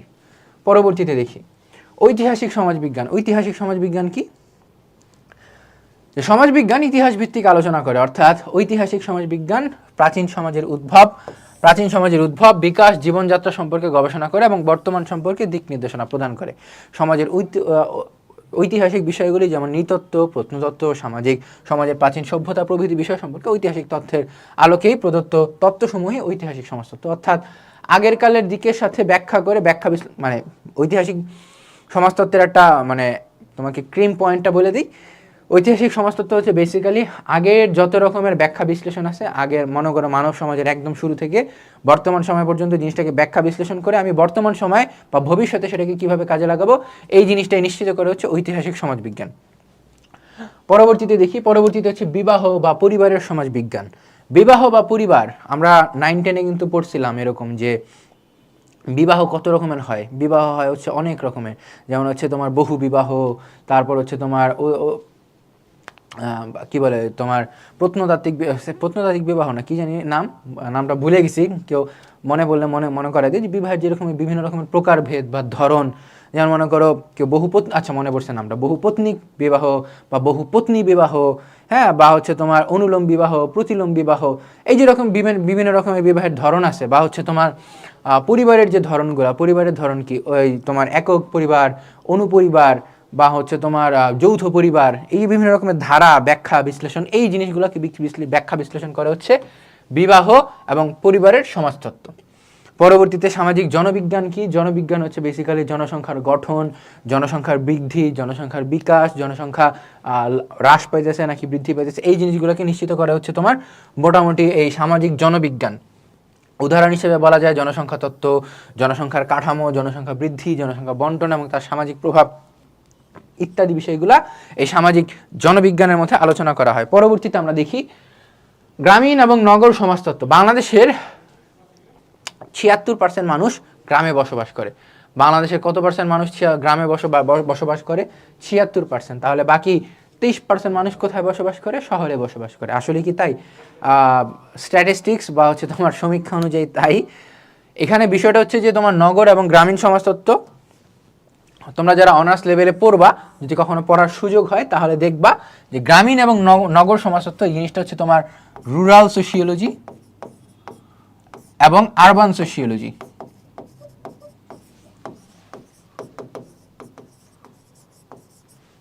রুরাল এবং আরবান সোশিওলজি, যেটা হচ্ছে তোমার গ্রামে বসবাসকারী মানুষের সুবিধা অসুবিধা, বা হচ্ছে তাদের কর্মক্ষেত্র, বা হচ্ছে শহরে মানুষজন কী রকমের অসুবিধা ফেস করতেছে, শহর থেকে মানুষ গ্রামে যায় বা গ্রাম থেকে মানুষ শহরে আসে কেন, এই ইত্যাদি বিষয়গুলো বা বিষয়বস্তু নিয়ে আলোচনা করে কি এই রুরাল সোশিওলজি।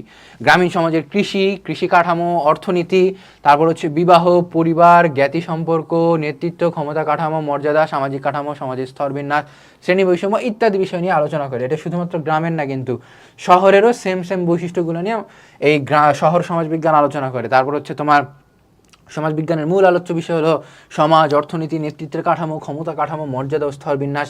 বেসিক্যালি ভিতরেটুকু না পড়লেও তুমি পরীক্ষার হলে লিখে আসতে পারবা শুধুমাত্র পয়েন্টগুলো মনে রাখার মাধ্যমে। আমাদের এই সোশিওলজির একটা, তোমরা তো সবাই GPA 5 পাইতে চাও না, আমিও চাইছিলাম এবং পাইছিলামও। নর্ডেম কলেজ থেকে পড়াশোনা করার পর এইচএসসিতে ঢাকা বোর্ডে জিপিএ 5 পাইছিলাম।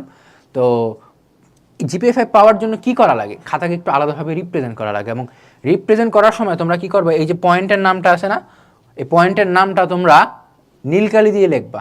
তারপরে ভিতরের মধ্যে যা মন চায় তা লেখো, অবশ্যই রিলেভেন্ট জিনিসপাতি লিখবা। যেমন গ্রাম ও নগর সমাজতত্ত্ব সম্পর্কে তুমি কি লিখবা, যে লিখবা যে বাংলাদেশের 76% মানুষ গ্রামে বসবাস করে, তারপরে হচ্ছে তোমার গ্রামে বসবাস করে, বাকি 23% মানুষ শহরে, 24% মানুষ শহরে বসবাস করে, এবং গ্রামের ও শহরের মানুষের বিবাহ, কর্মক্ষেত্র, তাদের মধ্যে সুযোগ সুবিধা ইত্যাদি ইত্যাদি বিষয় নিয়ে আলোচনা করে কে, এই গ্রাম ও নগর সমাজতত্ত্ব। মার্কস কিন্তু পেয়ে যাবা ভাই। আর বিষয়টা হচ্ছে যে তোমার পরিধি তো আমরা পড়তেছি এখন, এই পরিধির পাশাপাশি যখন প্রকৃতি বৈশিষ্ট্য 3 মার্কের কোশ্চেনে 6টা পয়েন্ট দিবা, 4 মার্কের কোশ্চেনে 8টা পয়েন্ট দিবা, পয়েন্ট পয়েন্ট করে লিখবা, মার্কস অটো আসবে। সংজ্ঞাগুলো চেষ্টা করবা নীলকালি দিয়ে লেখার। চলো পরে দেখি আমরা ধর্মের সমাজতত্ত্ব। ধর্মের সমাজতত্ত্ব কি? সোশিওলজি অফ রিলিজিয়ন, ধর্মীয় আচার অনুষ্ঠান, রীতিনীতি, ধর্ম মানুষের মধ্যে কী রকমের মনস্তাত্ত্বিক পরিবর্তন ঘটায়, ধর্মের সাথে সমাজের সম্পর্ক কী, ধর্মের উৎপত্তি, বিকাশ ইত্যাদি ইত্যাদি বিষয় নিয়ে কি আলোচনা করে, এই ধর্মীয় সমাজতত্ত্ব আলোচনা করে। অর্থাৎ সমাজতত্ত্ব হচ্ছে বেসিক্যালি ভাই কোনো জায়গায় নাই কিন্তু সব জায়গায় আছি। আমি কোনো জায়গায় তুমি আমার প্রয়োগ দেখাইতে পারবা না, কিন্তু সব জায়গার আলোচনা ব্যাখ্যা বিশ্লেষণ আমি করে রাখছি। এই যে আমরা একটু দেখার চেষ্টা করি ধর্মীয় আচার অনুষ্ঠান, বিশ্বাস, ধর্মের সামাজিক গুরুত্ব ইত্যাদি সম্পর্কে সমাজবিজ্ঞান আলোচনা করে। তারপর হচ্ছে তোমার জার্মান দার্শনিক ম্যাক্স ওয়েবার তার the Protestant ethics and spirit of capitalism গ্রন্থে পুঁজিবাদ বিকাশের ধর্মের গুরুত্ব নিয়ে আলোচনা করছেন। এটা ইম্পর্টেন্ট যে জার্মান দার্শনিক ম্যাক্স ওয়েবার কোথায় আলোচনা করছেন, the Protestant ethics and spirit of capitalism গ্রন্থে পুঁজিবাদ বিকাশে ধর্মের গুরুত্ব নিয়ে আলোচনা করছেন। এখানে একটু সামারিটা আমি তোমাকে বলে দিই গল্পের আকারে। এখানে বেসিক্যালি বলা হয়েছে যে ধর্মকে কাজে লাগায় বা পুঁজি করে মানুষ কীভাবে ব্যবসা করতেছে। যেমন একটা উদাহরণ তোমাদেরকে দিই, খুব ভালোভাবে বুঝবা। এই যে ফিলিস্তিনি ইস্যুটাকে কেন্দ্র করে মোজো তাদের বোতলের গায়ের মধ্যে একটা মোজো হয়ে গিয়ে ফিলিস্তিনের পতাকা মেরে দিচ্ছে, রাইট? লক্ষ লক্ষ পিস বেশি সেল হচ্ছে। তারপরে হচ্ছে মনে করো খ্রিস্টানদের কথা বলি, যে ভ্যাটিকান সিটি যে জিনিসটা আছে, বিশাল আকারের ডোনেশন তারা পাচ্ছে ভাই। এই জিনিসটা হচ্ছে ধর্মকে পুঁজি করে। অ্যাগেইন এগুলো কিন্তু আমার কথা না, অ্যাগেইন এখানে আমার কথা না, সমাজ বিজ্ঞান হিসেবে তোমাদের চিন্তা করা লাগবে যে এখানে তোমার নিজস্ব মতবাদ আনা যাবে না। তুমি শুধু বলবা যে এটা ভালো, এটা খারাপ, বাকিটার ব্যাখ্যা বিশ্লেষণ বা ডিসিশন মানুষ নেবে।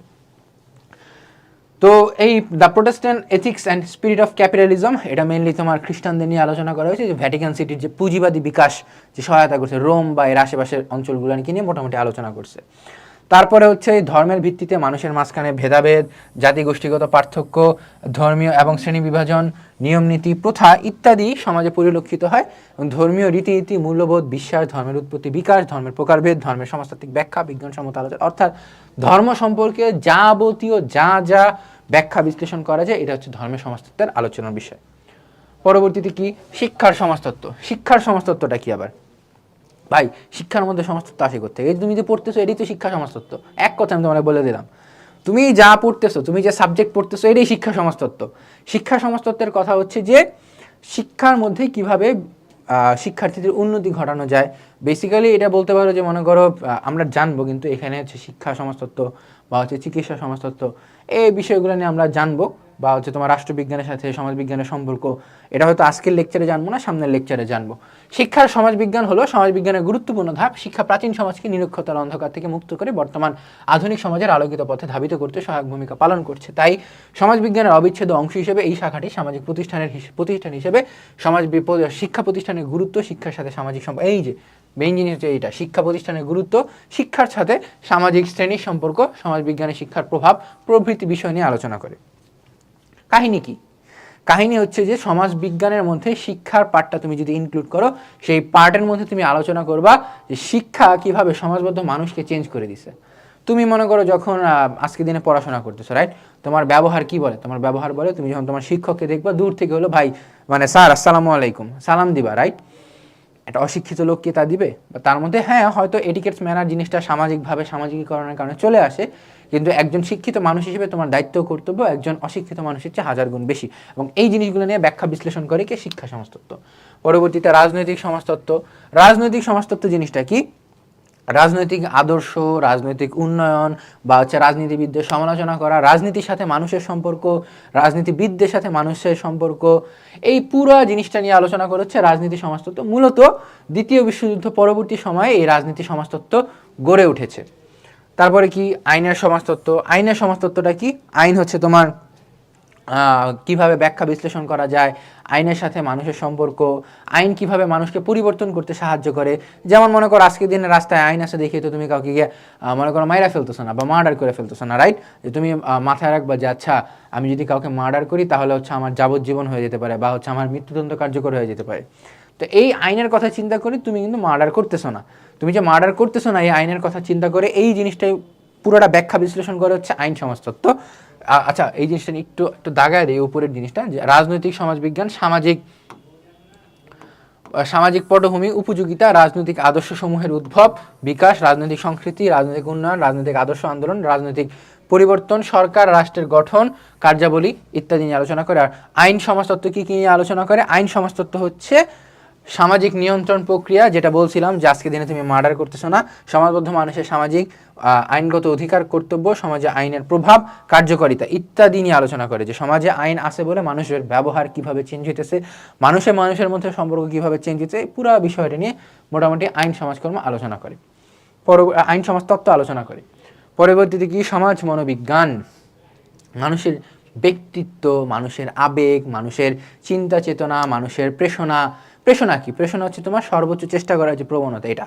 তো এই বিষয়গুলো নিয়ে পুরোপুরি মোটামুটি মানুষ এবং মানুষের মন সম্পর্কিত। মানুষ তো বেসিক্যালি মানুষের মনই, রাইট? মানুষ কি মানুষের মন থেকে কি মানুষকে আলাদা করা যায় না। সমাজ থেকে মানুষকে হয়তো আলাদা করে দিতে পারবা তুমি, যে তোমাকে একটা আলাদা রুমে বন্দি করে, এই যে মনে করো একটা ভয়ঙ্কর উদাহরণ দিই, জেলখানা বা হচ্ছে আয়নাঘর, এই বিষয়গুলো তুমি কি মানুষকে সমাজ থেকে আলাদা করে দিতে পারতেছো, কিন্তু মানুষের মন থেকে কি মানুষকে আলাদা করতে পারতেছো না। তুমি যখন মানুষকে নিয়ে আলোচনা করতে যাবে তখন কি হবে? মানুষের মন, মানুষের মধ্যে পারস্পরিক মিথস্ক্রিয়া, মানুষের মধ্যকার যে সম্পর্কগুলা, এই পুরো ব্যাখ্যা বিশ্লেষণ করতে গেলে তোমার মনোবিজ্ঞানের সহায়তার প্রয়োজন হবে, এবং সেই জিনিসটা আলোচনা করে হচ্ছে সমাজ মনোবিজ্ঞান। এবং ব্যক্তির সামাজিকীকরণ প্রক্রিয়া সম্পর্কে আলোচনা, বেসিক্যালি ব্যক্তির সামাজিকীকরণ প্রক্রিয়া সম্পর্কে আলোচনা করে প্রেষণা, ব্যক্তিত্ব, মনোভাব, গোষ্ঠী, নেতৃত্ব, সামাজিকীকরণ, প্রচারণা ইত্যাদি বিষয় নিয়ে। এছাড়াও ব্যক্তির সহজাত প্রবৃত্তি, ব্যক্তিত্ব শিক্ষণ, মনোভাব, আবেগ, অনুভূতি, নেতৃত্ব এবং সামাজিকীকরণ ইত্যাদি বিষয় নিয়ে ওই ঘুরায় পেঁচা সেম কথা, যে ব্যক্তি এবং ব্যক্তিকেন্দ্রিক যেসব জিনিস আছে, নেতৃত্ব, সামাজিকীকরণ, সোশিয়ালাইজেশন আর কি। তারপর হচ্ছে তোমার ব্যক্তির আবেগ, প্রেষণা, স্বপ্ন, এই পুরো বিষয়টা নিয়ে, যেহেতু তোমার সমাজ এবং ব্যক্তির সাথে কানেক্টেড এবং এই বিষয়গুলো সেম বিষয়গুলো নিয়ে মনোবিজ্ঞান আলোচনা করা হয়, তাই সমাজ মনোবিজ্ঞানের উদ্দেশ্য হচ্ছে মানুষ এবং মানুষের মনের মধ্যকার সম্পর্ক ব্যাখ্যা বিশ্লেষণ করা। তারপরে সাংস্কৃতিক সমাজকর্ম। সাংস্কৃতিক সমাজকর্ম কি?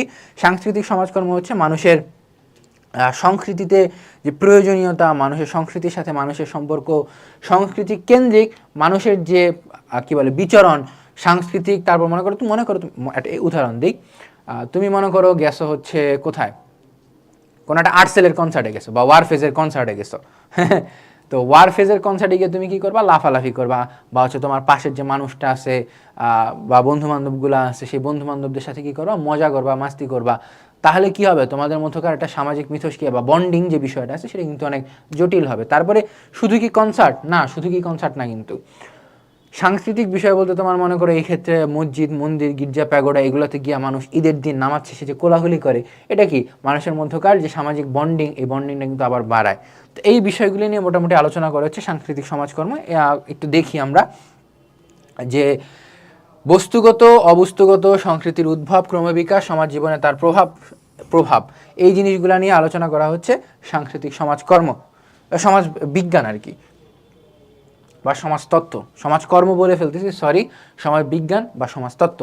পরবর্তীতে দেখি সামাজিক পরিসংখ্যান, হ্যাঁ, social statistics. This is interesting কীভাবে? যে সামাজিক পরিসংখ্যান, ভাই পরিসংখ্যান তো কমার্সের সাবজেক্ট বা হচ্ছে সায়েন্সের সাবজেক্ট, আমাদের এখানে আর্টসে কী করতেছে? হ্যাঁ, সমাজ বিজ্ঞানের সাথে সামাজিক পরিসংখ্যানের একটা সম্পর্ক আছে। পরিসংখ্যানটা কি? এই জায়গায় মনে করো তুমি মানুষকে নিয়ে গবেষণা করতেছো, মনে করো 100 জন মানুষকে নিয়ে তুমি গবেষণা করলা, তুমি দিন শেষে পাইলা যে 100 জন মানুষের মধ্যে যদি আমি 100 জন মানুষকে এক রুমে বসায় রাখি, তাদের মধ্যে 70 জন মানুষ একে অপরের সাথে মিশতেছে, বাকি 30 জন মানুষ কোনা দিয়ে নিজেদের মতো বসে আছে, কারণ তারা ইন্ট্রোভার্ট হইতে পারে আর কি। তো এই যে তুমি একটা স্ট্যাটিস্টিক্স প্রকাশ করলা যে হ্যাঁ 100 জনে 70 জন, অর্থাৎ 70%, জিনিসটা যদি 200 জনে হইতো, 200 জনে 70% মানে কত, 70 জন মানে কত, 35%। তো এই যে তুমি স্ট্যাটিস্টিক্স প্রকাশ করতেছো, এই স্ট্যাটিস্টিক্স প্রকাশ করবা কিসের সাহায্যে, গড়, মধ্যক, প্রচুরক। 9-10 পড়ে আসছো না ম্যাথের মধ্যে, গড়, মধ্যক, প্রচুরক, বা হচ্ছে এর আগে পড়ে আসছে আমরা 6, 7, 8। তো ওই জায়গাগুলোতে যে এই বিষয়গুলা তুমি বলতেছো যে গড়ে 10 জনে 2 জন মানুষ সমাজের সাথে মিশতে পারে না বা খাপ খাওয়াইতে পারে না, আসছে কোত্থেকে, আসছে হচ্ছে এই সামাজিক পরিসংখ্যান থেকে। এবং এই সামাজিক পরিসংখ্যান হচ্ছে এই জন্যই সমাজ বিজ্ঞানের আলোচনার বিষয়বস্তু বা সমাজ বিজ্ঞানের পরিধির মধ্যে পড়ে। তারপরে পরিবেশের বিজ্ঞান, পরিবেশের সমাজ বিজ্ঞান কি, এটা হচ্ছে তোমার এনভায়রনমেন্ট সোশিওলজি। এনভায়রনমেন্ট সোশিওলজি জিনিসটা কি, এনভায়রনমেন্ট সোশিওলজি হচ্ছে তোমার কি বলে মানুষ। আচ্ছা, এনভায়রনমেন্ট সোশিওলজি বোঝানোর আগে তোমাদেরকে একটা কথা বলি, সমাজ বিজ্ঞানের মধ্যে শুধুমাত্র মানুষ এবং সমাজ এই দুইটা জিনিসকে গুরুত্ব দেওয়া হয়েছে। এই জিনিসটা করতে গিয়ে তোমার সমাজের মধ্যে মানুষ থাকা অবস্থায় যে পরিবেশের যে ক্ষতিগুলো হয়, যেমন মনে করো মানুষকে এখানে বড় হিসেবে দেখানো হয়েছে, আর পরিবার এর কিছু আসে যায় না। তো এই পরিবেশে যাতে ক্ষতি না হয়, পরিবেশ সম্পর্কে সচেতনতা বৃদ্ধি, মানুষ পরিবেশের মধ্যে কি, মানুষ সমাজে থাকতেছে মানে কি, এবং সমাজ কি নিয়ে গঠিত, সমাজ তো যেহেতু পরিবেশ নিয়ে গঠিত, অর্থাৎ পরিবেশ সমাজ বিজ্ঞান একদম রিসেন্ট, এই 1970 সালের দিকে আসছে, কিন্তু জিনিসটা হচ্ছে সমাজকর্মে বা সমাজ বিজ্ঞানের পরিধির বিষয়বস্তু। পরিবেশ সমাজ বিজ্ঞানের আলোচনার বিষয়বস্তু হচ্ছে মানুষ ও প্রকৃতির মধ্যকার সম্পর্ক নির্ণয়। এক লাইনে ব্যাখ্যা করা যায়, মানুষ ও প্রকৃতির মধ্যকার সম্পর্ক নির্ণয়। পরিবেশের ইতিবাচক নেতিবাচক প্রভাব রয়েছে, তেমনি পরিবেশের উপর সমাজে বসবাসকারী মানুষের প্রভাব রয়েছে, মানে যা বলা হয়েছে তাই। এরপরে কি জেন্ডার উন্নয়ন, জেন্ডার উন্নয়ন কি, জেন্ডার উন্নয়ন কি, gender studies and in sociology নামে একটা সাবজেক্ট পাবা বা আছে, সেই gender studies and in sociology. এই জিনিসটা হচ্ছে যে লিঙ্গ অধ্যয়ন, এটা হচ্ছে মেইনলি ফেমিনিজমকে কেন্দ্র করে এই বিষয়টা আসছে, বা এই জেন্ডার উন্নয়ন যে কনসেপ্টটা, সেই কনসেপ্টটা আসছে কি ফেমিনিজমকে কেন্দ্র করে, যেটা হচ্ছে নারীবাদী যে ঘটনাবলী আছে আসলেও। এই জেন্ডার উন্নয়ন হচ্ছে বেসিক্যালি মানুষ এবং জেন্ডারের মধ্যে যে ডিসক্রিমিনেশনগুলো হয়।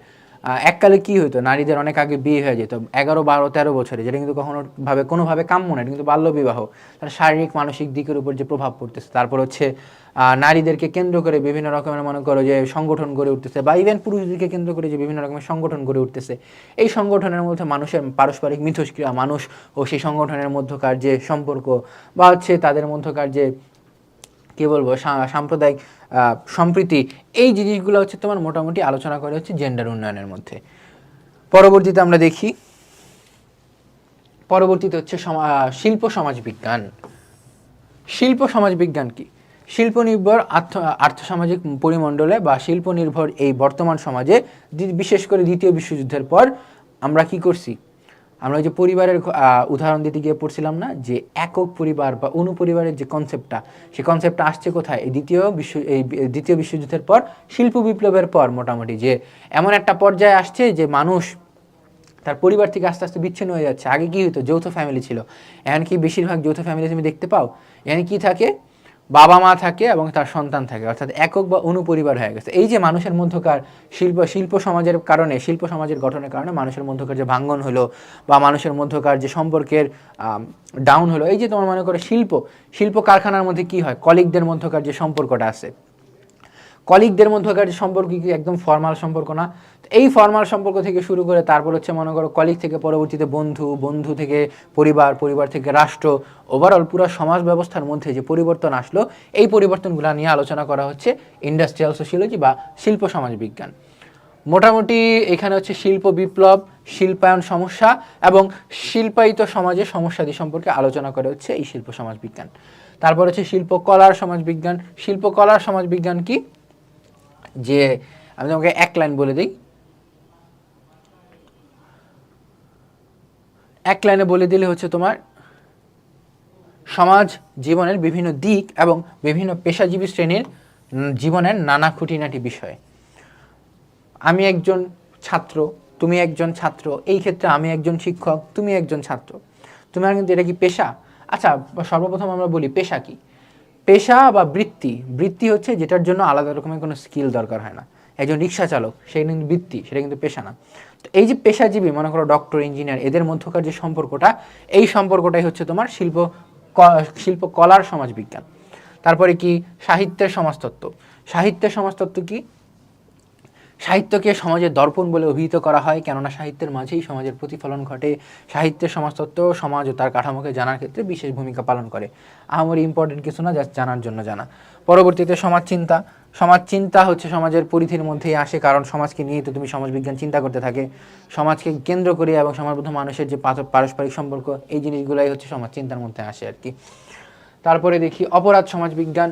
অপরাধ সমাজবিজ্ঞান হচ্ছে তোমার ক্রিমিনাল সোশিওলজি। ক্রিমিনাল সোশিওলজিগুলো কি? এই যে আমাদের সমাজে খুন, গুম, ধর্ষণ, রাহাজানি, চুরি, ছিনতাই, ডাকাতি বা বিভিন্ন রকমের যে অপরাধ সংগঠিত হইতেছে, এই অপরাধ সংগঠন কিন্তু করতেছে কোনো না কোনো মানুষ। এই সমাজবদ্ধ মানুষ, এই সমাজের মধ্যে থাইকেই সেই মানুষগুলো কিন্তু এই অপরাধ করতেছে।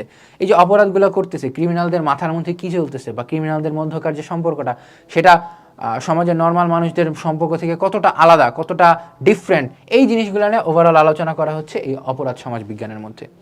তারপরে হচ্ছে উপরিক্ত একটু দাগায় দেই তোমাদেরকে, অপরাধ, অপরাধের ধরন, অপরাধের কারণ, অপরাধ প্রবণতা, দারিদ্র্য, কিশোর অপরাধ, ভদ্রবেশী অপরাধ, অপরাধ সংগঠনে পরিবেশের প্রভাব, অপরাধের তত্ত্ব, অপরাধের স্বরূপ, পতিতাবৃত্তি, তারপর হচ্ছে সামাজিক স্থিতিশীলতা ভেঙে পড়া, অপরাধ প্রতিরোধে পরিবার, সমাজ ও প্রশাসনের ভূমিকা ইত্যাদি বিষয় নিয়ে অপরাধ সমাজবিজ্ঞান আলোচনা করে। উপরিক্ত বিষয়গুলো ছাড়াও সমাজবিজ্ঞানে আরও অনেক শাখা রয়েছে, যের মধ্যে হচ্ছে সামরিক সমাজতত্ত্ব, মিলিটারি বা সমাজতত্ত্ব, যে যুদ্ধে গেলে মানুষের মধ্যকার যে চিন্তা চেতনা সেটা কীভাবে পরিবর্তন হয়। তারপর হচ্ছে লোক সমাজতত্ত্ব, যেটা হচ্ছে একদম দরিদ্র থেকে শুরু করে বা হচ্ছে তোমার বুঝতে পারতো যারা সাংস্কৃতিক মন আছে তাদের মধ্যকার যে পারস্পরিক সম্পর্ক সেটা কিভাবে আসে, সেটা হচ্ছে লোক সমাজতত্ত্বের আন্ডারে পড়ে। গোষ্ঠী সমাজতত্ত্ব ইত্যাদি, এসব শাখাকে কেন্দ্র করে সমাজবিজ্ঞানের গতিশীলতার পাঠ আরও ত্বরান্বিত হচ্ছে। অতএব এই কারণে এইসব শাখা প্রশাখার বিষয়বস্তু সমাজবিজ্ঞানের পরিধির অন্তর্ভুক্ত বলে বিবেচিত। তারপরে দেখি সমাজবিজ্ঞানের বিষয়বস্তু।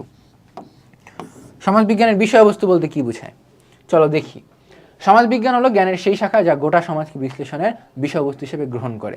সমাজবিজ্ঞানের বিষয়বস্তু হচ্ছে পুরো গোটা সমাজ আর কি।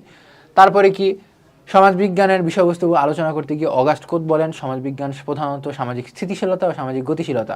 এখানে কিন্তু একটা জিনিস লক্ষ্য করছে, একই জিনিস ঘুরায় বারবার আসতেছে। সমাজবিজ্ঞান জিনিসটাই হচ্ছে এরকম যে সামাজিক স্থিতিশীলতা ও সামাজিক গতিশীলতা নিয়ে আলোচনা হচ্ছে এই সমাজবিজ্ঞানের বিষয়বস্তু। তিনি সামাজিক স্থিতিশীলতা বলতে পরিবার, ধর্ম, শিক্ষা, বিবাহ, অর্থনীতি ও রাজনৈতিক প্রতিষ্ঠান ইত্যাদির পারস্পরিক সম্পর্কে আলোচনাকে নির্দেশ করে। না, সামাজিক গতিশীলতা বলতে সমাজের গতিশীল ও ক্রিয়াশীল বিভিন্ন বিষয় যেমন বিবর্তন, সামাজিক পরিবর্তন, প্রগতি, স্তর বিন্যাস ইত্যাদি নিয়ে আলোচনাকে নির্দেশ করেন। তারপরে দেখি, এইটা হচ্ছে তোমার একটা টোটাল চার্ট যে সমাজ কি কি নিয়ে আলোচনা করে। সমাজের আলোচনার বিষয়বস্তু কি, বলে না যে তার বিষয়বস্তু কি, আমার বিষয়বস্তু কি, তোমার বিষয়বস্তু কি। বিষয়বস্তু হচ্ছে আলোচ্য বিষয়, যে সমাজ কোন কোন জিনিসকে কাভার করে। বলতে পারো যে পরিধির মধ্যেও পড়ে, এটা এক প্রকার যে সমাজ কি কি বিষয় নিয়ে আলোচনা করে সেটাই। এখানে হচ্ছে তোমার সমাজ বিজ্ঞানের বিষয়বস্তু। সমাজবিজ্ঞানের বিষয়বস্তুর মধ্যে ম্যাক্রো লেভেল এবং মাইক্রো লেভেল। ম্যাক্রো মানে বুঝো, মাইক্রো মানে হচ্ছে তোমার ছোট, আর ম্যাক্রো মানে হচ্ছে তোমার বড়। ছোট এবং বড়, ছোট কি, ছোট জিনিসটা কি, বড় জিনিসটা কি। ছোট হচ্ছে তোমার পরিবার, ছোট হচ্ছে তোমার যে পিয়ার গ্রুপ বা দল, যে বন্ধু বান্ধবদের নিয়ে তুমি অলওয়েজ চলাফেরা করো। তোমার ক্লাসে মনে করো 100 জন আছে, আমাদের নর্ডেম কলেজে তোমার এক সেকশনে পড়াশোনা করতে 131 জন 35 জন এরকম, মানে 130 থেকে 135 জন। আমরা কি 135 জনের সাথে সবসময় উঠা বসা করি? না, 135 জন হচ্ছে এই ক্ষেত্রে ম্যাক্রো। এবং ওই 135 জনের মধ্যে যে 6 থেকে 7 জনের সাথে খুব ভালো সম্পর্ক, গলায় গলায় খাতির, তারপর হচ্ছে মনে করো একদম শেষ সময় পর্যন্ত, জীবনের শেষ সময় পর্যন্ত যে সাপোর্টটা পাবা, সেটা হচ্ছে মাইক্রো, ছোট। এই দেখো, বন্ধুত্ব, কর্মী গোষ্ঠী অর্থাৎ কলিগ, অবসর বিনোদন, শ্রমিক সংঘ, রাজনৈতিক দল, দাতব্য প্রতিষ্ঠান, ছোট ছোট বিষয়গুলো।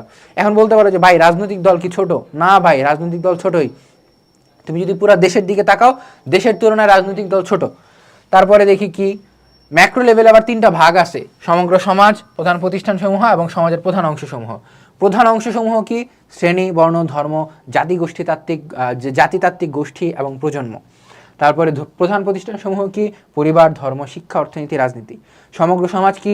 সংস্কৃতি, উপসংস্কৃতি। এবং এই পুরা চারটাকে দিছে পুরা 4টা দিছিল হচ্ছে তোমার সমাজবিজ্ঞানের বিষয়, মানে পুরা 4টা বলতে পারো CW মিলস দিছে। আচ্ছা, তারপরে দেখি, তারপরে হচ্ছে তোমার সমাজবিজ্ঞানী অ্যালেক্স ইংকলেস, তার নামটা একটু মনে রাখো, অ্যালেক্স ইংকলেস সমাজবিজ্ঞানের বিষয়বস্তু আলোচনা করতে গিয়ে সমাজের বিষয়বস্তুকে 4টি ভাগে ভাগ করছেন। 1 বিশ্লেষণাত্মক সমাজবিজ্ঞান, 2 গুরুত্বপূর্ণ সামাজিক উপাদানসমূহ, 3 মৌলিক সামাজিক প্রতিষ্ঠান, 4 সামাজিক প্রক্রিয়া। অনেক সময় সৃজনশীলের প্রশ্ন আসে, যে সমাজবিজ্ঞানী অ্যালেক্স ইংকলেসের ধারণা অনুযায়ী সমাজবিজ্ঞানের বিষয়বস্তু আলোচনা করো। একদম সরাসরি প্রশ্ন, গ মার্ক বা ঘ মার্ক আসে। তখন তুমি যদি 4টা মানে কি বলে 4টা ভাগ দেওয়ার পর তাদের ভিতরকার কয়েকটা সংজ্ঞা দিয়ে দিতে পারো বা হচ্ছে কয়েকটা বিষয়বস্তু দিয়ে দিতে পারো, তাহলে হয়ে যায়। বিশ্লেষণাত্মক সমাজবিজ্ঞানে কি বলা হয়? সমাজতাত্ত্বিক দৃষ্টিভঙ্গি, বৈজ্ঞানিক পদ্ধতি, সামাজিক মানব সংস্কৃতি ও সমাজ। বেসিক্যালি ঘুরায় ফেরা সেই সমাজ, কিন্তু সেই সমাজের মধ্যকার আলাদা আলাদা ভাগকে বোঝানো হয়েছে এই জায়গায়। তারপর গুরুত্বপূর্ণ সামাজিক উপাদানসমূহ কি? সমাজ, সম্প্রদায়, গোষ্ঠী, সংগঠন, জনসংখ্যা, নগর ও গ্রামীণ সমাজ এবং সমাজ ও সামাজিক কার্যাবলী। তারপরে মৌলিক সামাজিক প্রতিষ্ঠান কি? পরিবার, শিক্ষা, অর্থনৈতিক প্রতিষ্ঠান, রাজনৈতিক প্রতিষ্ঠান, ধর্মীয় প্রতিষ্ঠান ইত্যাদি। এবং সামাজিক প্রক্রিয়া কি? সামাজিকীকরণ, সামাজিক পরিবর্তন, সামাজিক স্তরবিন্যাস, সামাজিক দ্বন্দ্ব, সামাজিক সংহতি, মূল্যবোধ, সামাজিক বিচ্যুতি প্রভৃতি সামাজিক প্রক্রিয়াসমূহের বিজ্ঞানসমূহ সমাজবিজ্ঞানের বিষয়বস্তু। এই 4টা জিনিস পয়েন্ট তোমাকে পুরোপুরি মনে রাখতে হবে, একদম মানে ঠাড়া মুখস্থ বলি না আমরা, ঠাড়া মুখস্থ আর কি, এখানে বোঝানোর কিছু নাই, একদম মুখস্থ। এই 4টা এবং এই 4টা, এই পুরা চার্ট এবং এই 4টা বিষয়বস্তু। তারপরে কি? সমাজবিজ্ঞান পাঠের প্রয়োজনীয়তা, আমরা কেন সমাজবিজ্ঞান পাঠ করব? একদম সোজা কথা, জাস্ট পয়েন্টগুলো মনে রাখবা, ভিতরে জিনিসপাতি তুমি নিজেই লিখতে পারবা। চলো একবার দেখায় দিই। একটি স্বতন্ত্র বিজ্ঞান হিসেবে, একদম স্বতন্ত্র বিজ্ঞান, সমাজবিজ্ঞানের উদ্ভব ঘটেছে 19বিংশ শতকের মধ্যভাগে। কখন উদ্ভব ঘটছে এটা একটু উল্লেখ করবা, অনেক সময় তোমার এটা MCQ আসতে পারে যে 19বিংশ শতকের মধ্যভাগে। 19বিংশ শতক কোনটা? 19বিংশ শতক হচ্ছে তোমার 1800 সাল থেকে 1899 সাল, এটা হচ্ছে 19বিংশ শতক। এর মধ্যভাগ অর্থাৎ 1839 সালে যখন অগাস্ট কোত প্রথম সোশিওলজি শব্দের উৎপত্তি করেন, তাই সে অবধি নিয়মতান্ত্রিক পদ্ধতিতে অনুশীলনের মাধ্যমে স্বতন্ত্র চিন্তাধারা বৈশিষ্ট্য নিয়ে সমাজবিজ্ঞানের চর্চা অব্যাহত গতিতে এগিয়ে চলেছে। সমাজবিজ্ঞানের প্রকৃতি ও পরিধি আলোচনার মাধ্যমে আমরা সমাজবিজ্ঞানের প্রয়োজনীয়তা সম্পর্কে ধারণা লাভ করতে পারি। সমাজবিজ্ঞান যেহেতু সমাজ কাঠামো এবং বিভিন্ন অনুষ্ঠান প্রতিষ্ঠানের পারস্পরিক সম্পর্ক, ভূমিকা, কার্যাবলী সম্পর্কে পঠন পাঠন ও গবেষণা করে, সেহেতু সমাজবিজ্ঞান পাঠে কৌতূহলী পাঠক মাত্রই জ্ঞান অর্জন করতে পারবে। ফলে এর পাঠক একজন আত্মসচেতন ও শ্রেণী সচেতন সামাজিক সদস্য হিসেবে গড়ে উঠতে পারে। সমাজবিজ্ঞান পাঠের প্রয়োজনীয়তা নিচে আলোচনা করা হলো। অর্থাৎ একটা বিশাল ফর্মাল উপায়ে ভূমিকা দিচ্ছে। এই ফর্মাল ভূমিকার মধ্যে শুধুমাত্র গুরুত্বপূর্ণ হচ্ছে যে তুমি যদি সমাজবিজ্ঞান পাঠ করো তাহলে সমাজ সম্পর্কে খুব ভালোভাবে জানতে পারবা, সমাজ সম্পর্কে খুব ভালোভাবে ব্যাখ্যা করতে পারবা এবং সমাজকে দেখার চোখ তোমার বদলায় যাবে। এবং সমাজবিজ্ঞানের উৎপত্তি কবে হয়েছে? 19বিংশ শতাব্দীর মধ্যভাগে। তাহলে হচ্ছে সমাজ সম্পর্কে জানতে আমরা সমাজবিজ্ঞান কেন পড়বো? অবশ্যই সমাজ সম্পর্কে জানতে পারলে আমরা কি করব? সমাজের মানুষকে জানতে পারবো, সামাজিক প্রতিষ্ঠানকে জানতে পারবো, সমাজের বিভিন্ন রূপকে জানতে পারবো, সমাজকে আলাদাভাবে ব্যাখ্যা বিশ্লেষণ করতে পারবো। এই সমাজ সম্পর্কে ওভারঅল জানতে আমরা কি করব? এই যে দেখো, সমাজ কি, সমাজ কেন, কিভাবে মানব সভ্যতার ক্রমবিকাশের সাথে সাথে এগিয়ে যায় ইত্যাদি ইত্যাদি বিষয়গুলো। তারপরে সমাজস্থ মানুষ সম্পর্কে জানতে, শুধু সমাজ জানলাম তাহলে কি হবে? না, সমাজ জানলে হবে না, সমাজের মানুষও জানতে হবে। সমাজের মানুষের মধ্যে কি আছে? পরিবার আছে, বিবাহ আছে, দল আছে, গোষ্ঠী আছে, রাজনৈতিক কলিগ আছে, কর্মজীবী আছে, পেশাজীবী আছে, শ্রেণীজীবী আছে, শ্রমজীবী আছে, তারপর কৃষক, মানে যত রকমের সমাজের মানুষ আছে সবকে জানবো কিভাবে? এই সমস্ত মানুষ সম্পর্কে জানবো। এই জন্য হচ্ছে আমরা সমাজবিজ্ঞান পাঠ করব। তারপর হচ্ছে সামাজিক শ্রেণী কাঠামো জানতে। শ্রেণী কাঠামো কি? শ্রেণী কাঠামো হচ্ছে তোমার কে গরিব, কে ধনী, কে কালো, কে ফর্সা, কে শ্যামলা, কে উচ্চবিত্ত, কে নিম্নবিত্ত, কে মধ্যবিত্ত, এই যে কাঠামোগুলো আছে, বিভিন্ন রকমের স্তরবিন্যাস, এই স্তরবিন্যাসগুলো জানতে আমরা সমাজবিজ্ঞান পাঠ করব। তারপর সামাজিক ঘটনাবলী অনুসন্ধানে। সামাজিক ঘটনাবলী কি? সামাজিক ঘটনাবলী হচ্ছে তোমার মনে করো যে সমাজের মধ্যে বিভিন্ন ঘটনা যে ঘটে, মনে করো এটা ভালো দিক ঘটতে পারে, খারাপ দিকও ঘটতে পারে। যেমন একটু পড়ি আমরা, প্রতিনিয়ত সমাজে বিভিন্ন ঘটনা সৃষ্টি হচ্ছে, এগুলো কোনোটি সমাজ জীবনে ইতিবাচক ভূমিকা রাখে, আবার কোনোটি সৃষ্টি করে বিরূপ প্রতিক্রিয়া। এই যে বললাম নেগেটিভ এবং এই যে বললাম পজিটিভ। তারপর যে সমাজবিজ্ঞান সম্পর্কে সম্যক জ্ঞান থাকলে এসব সামাজিক ঘটনাবলী সঠিক রূপ ও ফলাফল জানার জন্য আমরা এটা পড়বো। তারপর সামাজিক ঘটনাবলী অনুধাবন করতে হলে সমাজবিজ্ঞান অধ্যয়ন করতে হবে। ঘোরা পেঁচা সেম কথা। তারপর ব্যক্তির সামাজিক ভূমিকা জানতে, ব্যক্তির সামাজিক ভূমিকা কি? তুমি একজন ছাত্র, রাইট? এই ছাত্র হিসেবে তোমার দায়িত্ব কি? তোমার ব্যক্তিগত ভূমিকা কি? তোমার ব্যক্তিগত ভূমিকা হচ্ছে খুব ভালোভাবে পড়াশোনা করা। কিন্তু তুমি কি ভালোভাবে পড়াশোনা করতেছো? আশা করি করতেছো। যদি না করে থাকো শুধরে যাও, ভালোভাবে পড়াশোনা শেষ করো। এবং এই ভূমিকা পালন, তারপর হচ্ছে একজন মনে করো গার্মেন্টস শ্রমিক, তার ভূমিকা কি? তার ভূমিকা হচ্ছে মনে করো তার যে টার্গেট থাকে ডেইলি 100টা কাপড় তৈরি করা, হ্যাঁ। তারপর হচ্ছে মনে করো একজন ব্যবসায়ী, তার ভূমিকা কি? তার ভূমিকা হচ্ছে সে ব্যবসাটা যাতে ভালোভাবে করে। যে পেশায় আছে, যে বৃত্তিতে আছে, সেই বৃত্তিটা যাতে সে ভালোভাবে করতে পারে, সেই জিনিসটা যাতে সম্পর্কে আমরা বিস্তারিত জানার জন্য সমাজবিজ্ঞান পাঠ করব। সামাজিক পরিবর্তনের গতি প্রকৃতি জানতে, সামাজিক পরিবর্তনের গতি প্রকৃতি কি? আমরা জানি যে সমাজ হচ্ছে পরিবর্তনশীল। এই পরিবর্তনশীল সমাজের মধ্যে প্রতিনিয়ত ঘটনাবলী বিভিন্নভাবে আপডেট হচ্ছে, চেঞ্জ হচ্ছে। এই জিনিসগুলো সম্পর্কে জানতে হচ্ছে আমরা সমাজবিজ্ঞান পাঠ করব। পরবর্তীতে কি? পরবর্তীতে হচ্ছে সামাজিক সমস্যা সম্পর্কে জানতে। সমাজের মধ্যে তোমার এক বা একাধিক সমস্যা হয়। ওই যে অপরাধ সমাজবিজ্ঞান আমরা পড়ছিলাম, মনে আছে? পরিধির মধ্যে সমাজবিজ্ঞানের মধ্যে সমাজে থাকা অবস্থায় সমাজের মানুষ এবং সমাজের মধ্যকার বিভিন্ন রকমের সমস্যা হয়। যেমন হচ্ছে তোমার খুন, গুম, ধর্ষণ, রাহাজানি, তারপর হচ্ছে চুরি, ডাকাতি, ছিনতাই ইত্যাদি। এই যে সামাজিক সমস্যাগুলো আছে বিভিন্ন রকমের, তারপর হচ্ছে যৌতুক, তারপর আরও কি আছে তোমার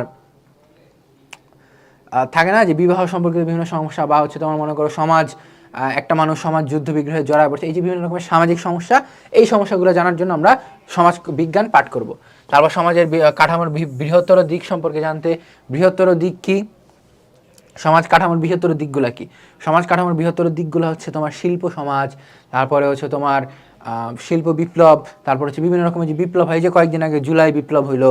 এই যে বিভিন্ন রকম হঠাৎ করে যে পরিবর্তনটা, বৃহত্তর দিক, হঠাৎ করে পরিবর্তনগুলো হচ্ছে তোমার সমাজ কাঠামোর বৃহত্তর দিক। তারপর হচ্ছে তোমার মনে করো কি বিভিন্ন রকমের যে মানুষ মারা যেতেছে, যে যুদ্ধ হইতেছে, মনে করো আজকের দিনে ফিলিস্তিন, ইয়েমেনের যে যুদ্ধগুলো হইতেছে, এই বৃহত্তর সমাজ কাঠামোর যে বৃহত্তর দিকগুলা আমরা একটু দেখি। যে ফলে সমাজ জীবনের মৌল বৈশিষ্ট্য, সামাজিকীকরণের উপর বিজ্ঞান ও প্রযুক্তির প্রভাব, সামাজিক অগ্রগতির প্রতিক্রিয়া, সামাজিক আন্দোলন এবং বিপ্লবের উৎস পরিণাম, শিল্পায়ন প্রক্রিয়া, অর্থনৈতিক উন্নয়ন ইত্যাদি ইত্যাদি বিষয় নিয়ে আলোচনা করে কি সমাজ কাঠামোর বৃহত্তর দিক। এবং এই জন্য আমরা মোটামুটি সমাজবিজ্ঞান পড়ব।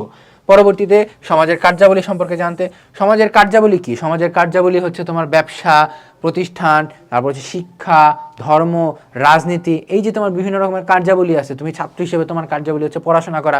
এই কার্যাবলী সম্পর্কে আমরা জানতে এবং ব্যাখ্যা করার জন্য সমাজবিজ্ঞান পড়ব। তারপরে সামাজিক প্রথা ও রীতিনীতি। সামাজিক প্রথা ও রীতিনীতি কি? আমাদের দেশে মনে করো তুমি চাইলেই খালি গায়ে বা হচ্ছে তোমার হাফ প্যান্ট পরে রাস্তায় নামে একটু অশোভন দেখায়, রাইট? আমাদের সামাজিক রীতিনীতি অনুযায়ী হয়তো বা মানুষ তাকায় থাকবে, বা হচ্ছে মনে করো তুমি গুরুজনদের সামনে সিগারেট ফুঁকতেছো, বা হচ্ছে তুমি ক্লাসের মধ্যে খাওয়া দাওয়া করতেছো। আমাদের দেশে কি করে? তারপর হচ্ছে মনে করো শ্রেণীকক্ষে শিক্ষক ঢুকলে তুমি দাঁড়ায় পড়তেছো। এটা কিন্তু আমাদের দেশের সামাজিক রীতিনীতি। বাইরের দেশে মনে করো হাফ প্যান্ট পরেও ক্লাস করতেছে। তারপর হচ্ছে মনে করো স্মোকিং জোন আছে তাদের আলাদা, তারা খাওয়া দাওয়া করতেছে মনে করো টিচারের সামনে ক্লাসের মধ্যে, এটা তাদের নিয়মের মধ্যে পড়ে। বা হচ্ছে তারা হাফ প্যান্ট পরে মনে করো বিভিন্ন জায়গায় ঘুরে বেড়াইতেছে, দেশ ভ্রমণ করে বেড়াইতেছে। তাদের সামাজিক রীতিনীতি সেটা অ্যালাউ করে, এবং আমরা সমাজবিজ্ঞান পড়বো এই সামাজিক রীতিনীতি সম্পর্কে বিস্তারিত জানার জন্য। তারপরে সংঘ সম্পর্কে জানতে। সংঘ কি? বিভিন্ন রকমের ট্রেড সমিতি বা ব্যবসায়িক উন্নয়ন সমিতি, বা যেটাকে আমরা বিসিক বলি, তারপরে শিল্প সমিতি, শ্রমিক সমিতি, শিক্ষক সমিতি, বা বিভিন্ন রকমের ট্রেড যে অর্গানাইজেশনগুলো আছে এগুলো সম্পর্কে জানতে, বা বিভিন্ন রকমের সংগঠন সম্পর্কে জানতে, সংঘ সম্পর্কে জানতে আমরা সমাজবিজ্ঞান পাঠ করব। পরবর্তীতে হচ্ছে সামাজিক উন্নয়নে। সামাজিক উন্নয়নটা কি? সামাজিক উন্নয়ন হচ্ছে তোমার বিভিন্ন রকমের পরিকল্পনা করে, নতুন নতুন পরিকল্পনা করে নতুন নতুনভাবে সমাজকে রিপ্রেজেন্ট করা, সমাজকে উন্নয়নের জন্য কি কি করা যায়। তারপর হচ্ছে মনে করো সমাজের উন্নয়নের জন্য কি করা যায়, রাস্তাঘাট, ট্রেন, বা হচ্ছে পরিকল্পিত উন্নয়ন আমরা যেটা বলি। এই পরিকল্পিত উন্নয়ন আমরা সমাজের মধ্যে কীভাবে করব। এই উন্নয়নের মধ্যে কিন্তু পরে কি জানো, মানুষের ব্যবহার, মানুষের আচার ব্যবহারের কীভাবে উন্নয়ন করা যায়। তারপর হচ্ছে তোমার এক বা একাধিক গোষ্ঠীর মধ্যকার যে মানবিক সম্পর্ক, এই সম্পর্ক কীভাবে উন্নয়ন করা যায়, এই ইত্যাদি সম্পর্কের উন্নয়ন সম্পর্কে জানতে আমরা মোটামুটি সমাজবিজ্ঞান পাঠ করব। তারপরে আমরা হচ্ছে তোমার রাজনৈতিক স্থিতিশীলতা রক্ষার ক্ষেত্রে। রাজনৈতিক স্থিতিশীলতা কি? আমরা বলছিলাম যে সমাজবিজ্ঞানের সাথে রাজনীতি বা রাষ্ট্রবিজ্ঞান একটা সম্পর্ক আছে। সমাজবিজ্ঞান তাত্ত্বিক বিষয়, রাষ্ট্রবিজ্ঞান ব্যবহারিক বিষয়। সমাজবিজ্ঞান এই রাজনীতির স্থিতিশীলতা বা রাজনৈতিক গোষ্ঠী বা তাদের মধ্যকার যে সম্পর্কগুলো আছে, দেশের মানুষজন এবং রাজনৈতিক যে নেতাকর্মী এদের মধ্যকার সম্পর্ক ইত্যাদি ইত্যাদি ভালোভাবে ব্যাখ্যা বিশ্লেষণ করে একটা উপাত্ত দেয় এবং পরামর্শ দেয় যে তোমরা এইভাবে কাজ করো, থিওরি দাঁড় করা, বিভিন্ন পরিসংখ্যান দেয়। এই কাজগুলো মোটামুটি সমাজবিজ্ঞান করে থাকে দেখে আমরা রাজনৈতিক স্থিতিশীলতা বজায় রাখার জন্য সমাজবিজ্ঞান পাঠ করব। পরবর্তীতে দেখি সামাজিক পরিবর্তনশীলতা সম্পর্কে জানতে আমরা জানি যে সমাজ পরিবর্তনশীল, আমাদের দেশ হচ্ছে একটা গরিব দেশ, তারপর হচ্ছে তোমার বাইরের দেশ কি উন্নত দেশ, তাদের সাথে খাপ খাওয়াইতে হলে আমাদেরকে কি ফ্রগ মানে ব্যাঙের মতো লাফায় লাফায় যেতে হবে, আস্তে আস্তে কচ্ছপের মতো আগাইলে হবে না। আমেরিকা আমাদের থেকে 200 বছর আগানো মনে করো, তো আমরা যদি তাদের থেকে তারা যদি এক বছরে একবার একটুখানি আগে, আমরা হচ্ছে প্রতি 20 বছর অন্তর অন্তর যাতে আমরা জাম দিতে পারি, আমাদের দেশে যাতে দুর্নীতি না হয়, এই জিনিসগুলো নিশ্চিত করার জন্য সামাজিক পরিবর্তনশীলতা সম্পর্কে জানতে আমরা মোটামুটি সমাজবিজ্ঞান পাঠ করবো। একটু পড়ি। প্রাকৃতিক কারণে বিভিন্ন অঞ্চল বা এলাকায় বিভিন্ন সমাজ সম্প্রদায় জাতির উদ্ভব হয়েছে। সমাজবিজ্ঞান বিভিন্ন দেশের সমাজ ও সমাজ ব্যবস্থা সম্পর্কে তুলনামূলক আলোচনা করে। এই যে তোমার আমেরিকা এবং মানুষের যে তুলনামূলক আলোচনা আমি করে দিলাম। পরে হচ্ছে সমাজতাত্ত্বিক গবেষণার ক্ষেত্রে, সমাজতাত্ত্বিক গবেষণা কি? সমাজতাত্ত্বিক গবেষণা হচ্ছে তোমার সেই গবেষণা যেখানে হচ্ছে সমাজ সম্পর্কিত গবেষণা আর কি, সমাজের মানুষের মধ্যকার যে উদ্বেগ, ভালোবাসা, যুদ্ধ বিগ্রহ ইত্যাদি সম্পর্কে গবেষণা। এই গবেষণার কারণ কিন্তু মনে করো রাজনৈতিক স্থিতিশীলতা রক্ষা থেকে শুরু করে সামাজিক উন্নয়ন থেকে শুরু করে সামাজিক পরিবর্তনশীলতা সকল কিছু কাভার করে, এবং এই জন্য আমরা মোটামুটি সমাজতাত্ত্বিক গবেষণার ক্ষেত্রসমূহগুলো জানতে হচ্ছে মোটামুটি সমাজবিজ্ঞান পাঠ করব। পরবর্তী দেখি সামাজিক উন্নয়নে, আচ্ছা সেম জিনিস আর কি, তারপরে সেম স্লাইড হচ্ছে আরেকবার আইসা পড়ছে, সরি। উপরিউক্ত আলোচনা পরিশেষে বলা যায় যে সমাজবিজ্ঞান হলো সমাজ সম্পর্কে অধ্যয়নের এটি তাত্ত্বিক বিজ্ঞান। অ্যাগেইন তাত্ত্বিক বিজ্ঞান। সমাজবিজ্ঞান কি?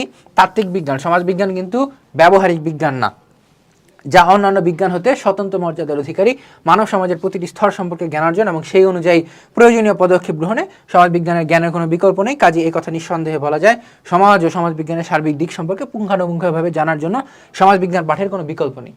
অর্থাৎ আমি যে কথাটা বলছি সেই কথাগুলো ঘুরা পেঁচায় একদম বইয়ের ভাষায় তোমরা পরীক্ষার খাতায় একদম জাস্ট ঢেলা দিয়ে আসবা, দেখবো যে ফুল মার্ক। খালি তোমাকে কি মনে রাখা লাগবে? তোমাকে মনে রাখা লাগবে হচ্ছে টপিকের নামটা, আর সেই টপিকের আন্ডারে কী কী পয়েন্ট আছে, আর বেশ কিছু প্রামাণ্য সংজ্ঞা। সমাজবিজ্ঞানের উৎপত্তির পটভূমি। সমাজবিজ্ঞানের উৎপত্তির পটভূমি কি? ওই যে বলছিলাম যে 1839 সালে অগাস্ট কোতের মাধ্যমে। এই পটভূমিটা একটু বিস্তারিত ব্যাখ্যাভাবে জানার আমরা চেষ্টা করব। অষ্টাদশ শতাব্দীতে ইংল্যান্ডে শিল্প বিপ্লব ঘটে এবং শিল্প বিপ্লবের ঘটার পরে কি হয়, ঊনবিংশ শতাব্দীর গোড়ার দিকে তৎকালে প্রাকৃতিক বিভাজন বলে চিহ্নিত অঙ্কশাস্ত্র, জ্যোতির্বিদ্যা, পদার্থবিদ্যা, রসায়ন, ভূতত্ত্ববিদ্যা, দর্শনশাস্ত্রের পরিধিমুক্ত হয়ে স্বতন্ত্র শাস্ত্র হিসেবে সমাজবিজ্ঞান লাভ করে। কেন বলা হয়েছে এটা? দর্শন এবং জ্যোতির্বিদ্যা, অর্থনৈতিক বিদ্যা, ভূতত্ত্ববিদ্যা, এই জিনিসগুলো কিন্তু মোটামুটি সমাজকেই ব্যাখ্যা করে, রাইট? সমাজকে ব্যাখ্যা করা এই প্রত্যেকটা সাবজেক্ট কিন্তু এক প্রকার সোশিওলজির উৎস হিসেবে কাজ করে। তুমি দেখো অঙ্কশাস্ত্রের মধ্যে কি হয়, অঙ্কশাস্ত্রের মধ্যে যে পরিসংখ্যান হয়, পরিসংখ্যান কি হয়? সামাজিক পরিসংখ্যান আমরা ব্যবহার করতে পারি। জ্যোতির্বিদ্যা কি? জ্যোতির্বিদ্যা হচ্ছে মহাকাশ সম্পর্কিত যে বিদ্যাটা, এই মহাকাশ সম্পর্কিত বিদ্যা মানুষের জীবনে কিভাবে, তোমরা যারা রাশি বিশ্বাস করো নাকি করা ঠিক নাকি ঠিক না সেটা আমি বলবো না, কারণ সমাজবিজ্ঞান সেটা আমাদেরকে বলতে না করে। তো এই ক্ষেত্রে হচ্ছে তোমরা যারা রাশি বিশ্বাস করো তারা কিন্তু জ্যোতির্বিজ্ঞানে অনেক বেশি মনোযোগী থাকবা। তারপরে হচ্ছে পদার্থবিদ্যা কি? একটা মনে করো আবিষ্কার মানুষের জীবনে কিভাবে প্রভাব রাখে, এই জিনিসটা হচ্ছে তোমার পদার্থবিদ্যা আলোচনা করে। রসায়ন, ভূতত্ত্ববিদ্যা, এই জিনিসগুলো থেকে আলাদা হয় কে? সোশিওলজি আলাদা হয় কবে? ঊনবিংশ শতাব্দীর গোড়ার দিকে।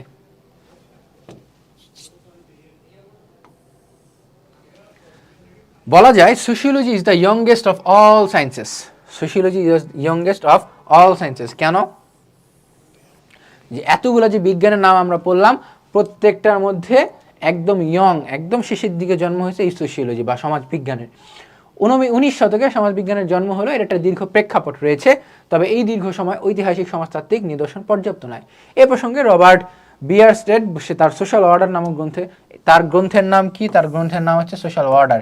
এটা কিন্তু অনেক সময় এমসিকিউর জন্য আসে, তোমাদের এই এমসিকিউ জানার জন্য তোমাদের এই জিনিসটা পড়া দরকার। Sociology has a long past but only a short history. সমাজবিজ্ঞানের গোড়াপত্তন সাম্প্রতিক কালের হলো। সমাজ একটি আদি প্রতিষ্ঠান। সমাজ গঠনের শুরু থেকেই মানুষ তাদের অস্তিত্ব রক্ষার জন্য সমাজচিন্তায় মনোনিবেশ করে, তাই সমাজচিন্তার ইতিহাস সমাজের মতোই প্রাচীন। এই সমাজচিন্তাই সমাজবিজ্ঞানের পটভূমি তৈরির মধ্য দিয়ে একে সমৃদ্ধ করেছে। সমাজবিজ্ঞানী মরিস জিন্সবার্গ বলেন তার রিজন এবং আনরিজন গ্রন্থে সমাজবিজ্ঞানের উদ্ভবের মূলে 4টি মৌল উপাদানের কথা উল্লেখ করছেন। 4টি মৌল উপাদানের কথা তিনি কি বলতে চাইছেন? তিনি বলছেন যে sociology has a four-field origin in political philosophy, the philosophy of history, biological theories of evolution, and the movement of social and political reform, which which found it necessary to undertake surveys of social conditions. এই যে চারটা মৌল উপাদানের কথা বলছেন sociology বা সমাজবিজ্ঞানের উদ্ভবের হিসেবে, এই চারটা মৌল উপাদান আমরা একটু বিস্তারিত জানার চেষ্টা করব। প্রথম, অনেকের মতে দুটি বিশেষ প্রবৃত্তি সংস্কার ও সমাজ উন্নতির প্রতি আগ্রহ এবং ইতিহাস দর্শনের প্রতি কৌতূহল থেকেই সমাজবিজ্ঞানের জন্ম হয়েছে। তাহলে সমাজবিজ্ঞানের জন্ম কি? সমাজবিজ্ঞানের জন্ম কোথা থেকে হয়েছে? দুটি বিশেষ প্রবৃত্তি সংস্কার ও সমাজ উন্নতির প্রতি আগ্রহ এবং ইতিহাস দর্শনের প্রতি কৌতূহল থেকেই সমাজবিজ্ঞানের জন্ম। স্পষ্টভাবে বলতে গেলে সমাজবিজ্ঞান রাজনৈতিক দর্শন, ইতিহাসের দর্শন, জীবনের বিবর্তন এবং সামাজিক জরিপ, চারটা পয়েন্টের নাম কিন্তু তোমাকে বাধ্যতামূলক মনে রাখা লাগবে। বাধ্যতামূলক মানে একদম 100%। প্রথমটা হচ্ছে তোমার রাজনৈতিক দর্শন। রাজনৈতিক দর্শনে কি বলা হয়েছে? রাজনৈতিক দর্শন সমাজবিজ্ঞান উদ্ভবের মূলে গুরুত্বপূর্ণ নিয়ামক শক্তি হিসেবে কাজ করেছে। প্রাচীন গ্রিক নগর রাষ্ট্রের নানাবিধ বিশৃঙ্খলা ও অসঙ্গতি হতে পরিত্রাণের উদ্দেশ্যে থেলিস, ডেমোক্রিটাস, সক্রেটিস এবং বিশেষ করে প্লেটো, তাদের নামগুলো একটু জানা থাকা জরুরি। থেলিস, ডেমোক্রিটাস, সক্রেটিস এবং বিশেষ করে প্লেটো ও অ্যারিস্টটল প্রদত্ত রাজনৈতিক দর্শনের সমাজতান্ত্রিক মূল্য সমাজবিজ্ঞান উদ্ভবের পিছনে গুরুত্বপূর্ণ ভূমিকা পালন করছে। এই যে তোমার এতজন দার্শনিকের কথা বলা হলো, সমাজবিজ্ঞানের উৎপত্তির মূলে কিন্তু দর্শনও আছে। কি বলছিলাম? দর্শন কেন আছে? দর্শন হচ্ছে মানুষকে নিয়েই বেসিক্যালি আলোচনা করে, আর সমাজবিজ্ঞান যেহেতু সমাজবদ্ধ মানুষ নিয়ে আলোচনা করে, তাই সমাজবিজ্ঞানের উৎস হিসেবে দর্শনকে বলা যায়। দর্শন বা গ্রিক দার্শনিক বিখ্যাত কারা ছিল? সক্রেটিস, প্লেটো, অ্যারিস্টটল এরা। এই লোকগুলা যা যা আলোচনা করছিল, সেই আলোচনাগুলা রাজনৈতিক দর্শনের হিসেবেও সমাজবিজ্ঞানের মধ্যে আসে এবং সমাজবিজ্ঞানের উৎস হিসেবে কাজ করে। পরবর্তীতে ইতিহাসের দর্শন। ইতিহাসের দর্শন কি? ইতিহাসের দর্শনের মধ্যে আমরা বেশ কিছু নাম আমাদের আগে জানি না আমরা, সেটা হচ্ছে তোমার সেন্ট পিয়ার্জ, জি ভিকো মন্সকেল এবং ভোল্টায়ার, জার্মানির হার্ডার, স্কটল্যান্ডের ফার্গুসন, মিলার এবং রবার্টসন প্রমুখ। এই নামগুলো হচ্ছে তোমার ইতিহাস দার্শনিকদের একদম গুরুত্বপূর্ণ নাম আর কি। ইতিহাস দর্শন হচ্ছে সমাজবিজ্ঞানের উদ্ভব ও বিকাশে সর্বাধিক গুরুত্বপূর্ণ উপাদান। দার্শনিক ইবনে খালদুন 4th শতাব্দীতে ইতিহাসের গতিধারা সম্পর্কে অত্যন্ত গভীর ও বস্তুনিষ্ঠ বিশ্লেষণ দেন। তার দর্শন 8th শতাব্দীতে সমাজবিজ্ঞানের উদ্ভবকে ত্বরান্বিত করে। ইতিহাস দর্শনের প্রতিষ্ঠাতা পণ্ডিতদের মধ্যে বিশেষভাবে উল্লেখযোগ্য হচ্ছেন এই কয়েকজন লোক। ভিকো তার নিউ সায়েন্স, তার ভিকোর গ্রন্থের নাম কি? ভিকোর গ্রন্থের নাম হচ্ছে new science, the new science. এই গ্রন্থগুলো এবং তাদের যে দার্শনিকদের নাম, এই নামগুলো কিন্তু তোমাদের মনে থাকা বাধ্যতামূলক। গতি প্রকৃতি এবং সমাজের বিভিন্ন দিক সম্পর্কে গভীর ও বস্তুনিষ্ঠ ধারণার অবতারণা করেন, ফলে পাশ্চাত্য সমাজে অনেকেই ভিকোকে সমাজবিজ্ঞানের প্রতিষ্ঠাতা বলে উল্লেখ করছেন। কিন্তু আসলে কি তা? না। সমাজবিজ্ঞানের প্রতিষ্ঠাতা কে? অগাস্ট কোত। বাংলাদেশের সমাজবিজ্ঞানের প্রতিষ্ঠাতা কে? ডক্টর নাজমুল করিম। মন্টেস্কু তার স্পিরিট অফ ল গ্রন্থের মাধ্যমে সমাজ বিশ্লেষণে গুরুত্বপূর্ণ অবদান রাখেন। তাহলে দ্য স্পিরিট অফ ল গ্রন্থটা কার? মন্টেস্কু। 19 শতাব্দীতে Hegel, Saint Simon, Auguste Comte, Karl Marx প্রমুখ মনীষীর চিন্তাধারায় ইতিহাসের দর্শন প্রতিফলিত হয়। অগাস্ট কোত বিশ্বাস করতেন সমাজবিজ্ঞান হবে এমন একটি বিজ্ঞান যা প্রতিষ্ঠিত হবে সমাজ, সামাজিক সমস্যাগুলি, এর পরিবর্তন, বিবর্তন ইত্যাদি সম্পর্কে সুশৃঙ্খল পর্যবেক্ষণ, পর্যাপ্ত তথ্য উপাত্ত এবং নানাবিধ শ্রেণীকরণের ভিত্তিতে। এখানে তোমাদের একটু এক্সট্রা ইনফরমেশন দিয়ে রাখি। সমাজবিজ্ঞানের জন্ম যে কার্ল মার্কস, 4 ফাউন্ডিং ফাদার্স যাদেরকে বলছিলাম আমরা একদম শুরুতে, অগাস্ট কোত, এমিল ডুকহেম, ম্যাক্স ওয়েবার এবং কার্ল মার্কস, এই লোকগুলা কি তোমার সমাজবিজ্ঞান একটা সাবজেক্ট হবে এটা চিন্তা করে তোমার সাবজেক্ট বা বই, তাদের বইগুলা লিখছিল? না, উত্তরটা হচ্ছে না। তারা জাস্ট বই লিখছিল তাদের যে ফিলোসফিক্যাল থট আছে সেই থটগুলা উল্লেখ করার জন্য। তারা ইতিহাস এবং দেশ সম্পর্কে কি চিন্তা করে, তাদের ভাবনাটা কি, সেই ভাবনাগুলা প্রকাশ করার জন্য তারা বইগুলা লিখছিল, যা পরবর্তীতে বিবর্তিত হয়ে একটা আলাদা স্বতন্ত্র শাখা হিসেবে প্রকাশ পায়। তোমরা মনে করো যারা ভবিষ্যতে সমাজবিজ্ঞানী হবা, হয়তো কারোরই ইচ্ছা থাকে না ওইরকম ভাবে, কেউ ল পড়ে, কেউ হচ্ছে তোমার ইতিহাস নিয়ে পড়ে, কেউ দর্শন নিয়ে পড়ে, কিন্তু যারা সমাজবিজ্ঞান নিয়ে পড়বা তারা হয়তো দেখবা যে এই লোকগুলার অবদান আমাদের সমাজে কিন্তু অনেক বেশি। কেন বেশি? বা বিশেষ করে আমাদের সাবজেক্ট প্রতিষ্ঠার মধ্যে অনেক বেশি, কারণ তারা বই লিখছিল র্যান্ডমলি, কিন্তু পরবর্তীতে সেটা মানুষজন ইন্টারপ্রেট করছে এরকম ভাবে যে আচ্ছা, অনেকে তুমি তো মার্ক্সীয় চিন্তাধারায় বিশ্বাসী, তুমি তো এমিল ডুরখেমীয় চিন্তাধারায় বিশ্বাসী, এখন বলে আর কি। তো সেই জিনিসগুলো বিবর্তিত হয়ে ইতিহাস দর্শনের রূপ নিছে, এবং এই ইতিহাস দর্শনকে এই কারণেই বলা হয় মোটামুটি যে এই ইতিহাস দর্শন হচ্ছে কি বলে সমাজবিজ্ঞানের উৎপত্তি ও উদ্ভবের ক্ষেত্রে একটা গুরুত্বপূর্ণ ভূমিকা পালন করছে। এই যে সামাজিক সমস্যাবলী, এর পরিবর্তন বিবর্তন ইত্যাদি সম্পর্কে সুশৃঙ্খল পর্যবেক্ষণ, পর্যাপ্ত তথ্য উপাদান এবং নানাবিধ শ্রেণীকরণ, এই জিনিসগুলা কে করছিল? এই লোকগুলা করছিল, যে Auguste Comte, Karl Marx, Saint Simon এবং হেগেল। পরবর্তীতে দেখি, এ পর্যায়ে এমন একটি বিজ্ঞানের প্রয়োজন অনুভূত হয় যে বিজ্ঞান বস্তুনিষ্ঠভাবে সমাজের বাস্তব অবস্থা তুলে ধরবে। এর প্রয়োজন পূরণ করতে সমাজ বিজ্ঞানের জন্ম হয় এবং শিশু সমাজবিজ্ঞানকে প্রতিষ্ঠিত ও পরিণত করতে Herbert Spencer, Emile Durkheim, Max Weber, V Pareto এবং কার্ল মার্কস প্রমুখ দার্শনিকের অবদান সবচেয়ে বেশি। অর্থাৎ এই যে এতক্ষণ লোকগুলোর নাম বললাম, including the 4 founding fathers of sociology, এরা সবাই ছিলেন দার্শনিক এবং এককালে ইতিহাস লিখতে লিখতে লিখতে লিখতে সেটা বিবর্তিত হয়ে মোটামুটি সমাজবিজ্ঞানের জন্ম দেয়। পরবর্তীতে হচ্ছে জীববিজ্ঞানের বিবর্তন তত্ত্ব। জীববিজ্ঞানের বিবর্তন তত্ত্ব কি?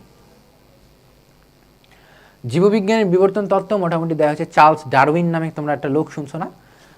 সত্য মিথ্যা ধর্মীয় বিষয় সমাজবিজ্ঞানের আলোচনার বিষয়বস্তু না। ধর্মকে সাইডে রেখে তুমি যদি চিন্তা করো, ডারউইন নামে যে লোকটা আছে, সে ডারউইন বলছিল যে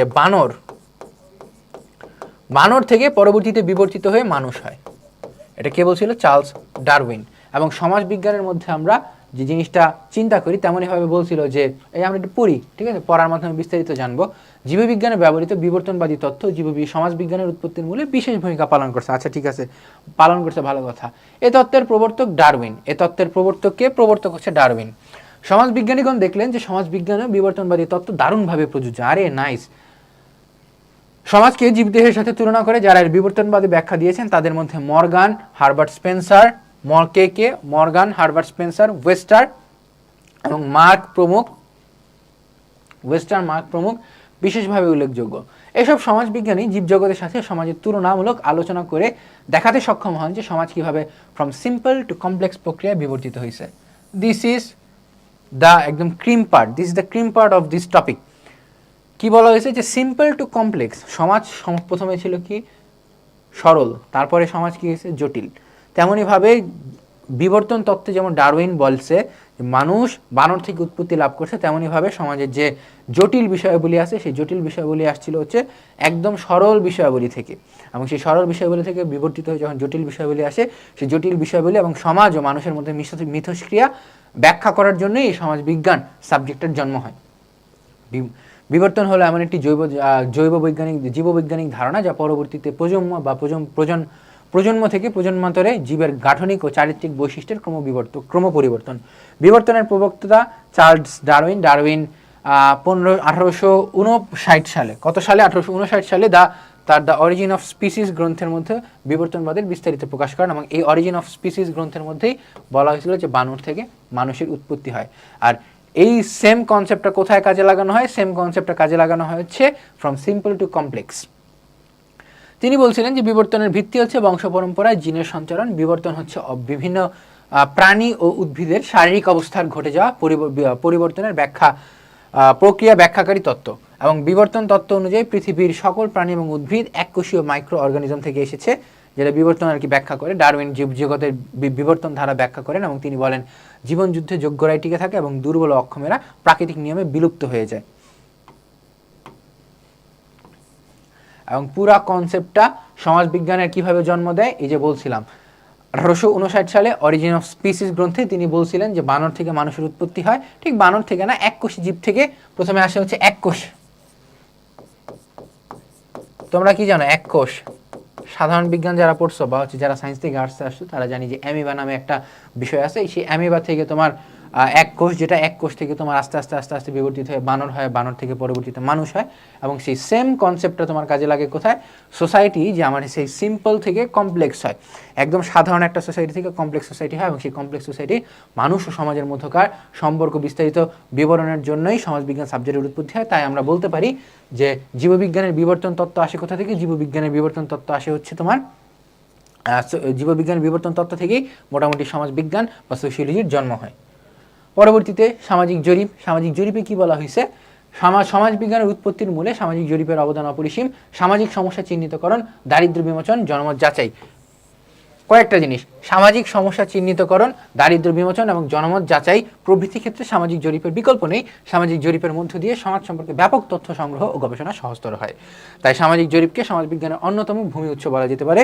এবং স্যার এফ, এই নামগুলো কিন্তু তোমাদের লাগবে, স্যার এফ এম ইডেন এবং কন্ডোলেট এবং কুয়েলেট এই বিভিন্ন রচনাবলীর মাধ্যমে সামাজিক জরিপ সমাজবিজ্ঞানের পটভূমিতে গুরুত্বপূর্ণ ভূমিকা পালন করছে। তাহলে আমরা একটু শুরুতে যাই। এই যে তাহলে এই যে চারটা কনসেপ্ট যে দিছিল আমার, সমাজবিজ্ঞানের উৎপত্তির চারটা মূল উপাদান কে দিছিল? মরিস জিন্সবার্গ চারটা বিবরণ দিছে। এবং সেই চারটা বিবরণ কি কি? চারটা বিবরণ হচ্ছে তোমার রাজনৈতিক দর্শন, ইতিহাসিক দর্শন, জীবের বিবর্তন তত্ত্ব এবং সামাজিক জরিপ। এবং বলা হয় এই চারটা বিষয় থেকে মোটামুটি সমাজবিজ্ঞানের জন্ম হয়েছে। রাজনৈতিক দর্শন কি? মোটামুটি রাজনৈতিক দর্শন এবং ইতিহাসের দর্শন সেম জিনিস, কাছাকাছি জিনিস, সেম জিনিস না, সে কাছাকাছি, অর্থাৎ দর্শন থেকেই সমাজবিজ্ঞানের জন্ম। এবং পরবর্তীতে জীববিজ্ঞানের বিবর্তন তত্ত্ব বলা হয়েছে। সোসাইটি সিম্পল থেকে কমপ্লেক্স হয়, তেমনইভাবে যেমন বিবর্তনের মধ্যে এক কোষ থেকে বহু কোষ এবং পরবর্তীতে মানুষ আসে, তেমনইভাবে সোসাইটি সিম্পল থেকে কমপ্লেক্স হয় এবং সেই জায়গা থেকে সমাজের উৎপত্তি হয়। আবার সামাজিক জরিপেও এই মোটামুটি একই রকমের কথা বলা হয়। তো তারপরে আমরা দেখি, তারপরে হচ্ছে সমাজবিজ্ঞানের বিকাশ। খুব মজার টপিক, এটা খুবই মজার টপিক। আমি এই সমাজবিজ্ঞানের বিকাশের মধ্যে আমরা বিভিন্ন রকমের সোশিওলজিস্টদের সম্পর্কে জানার চেষ্টা করব।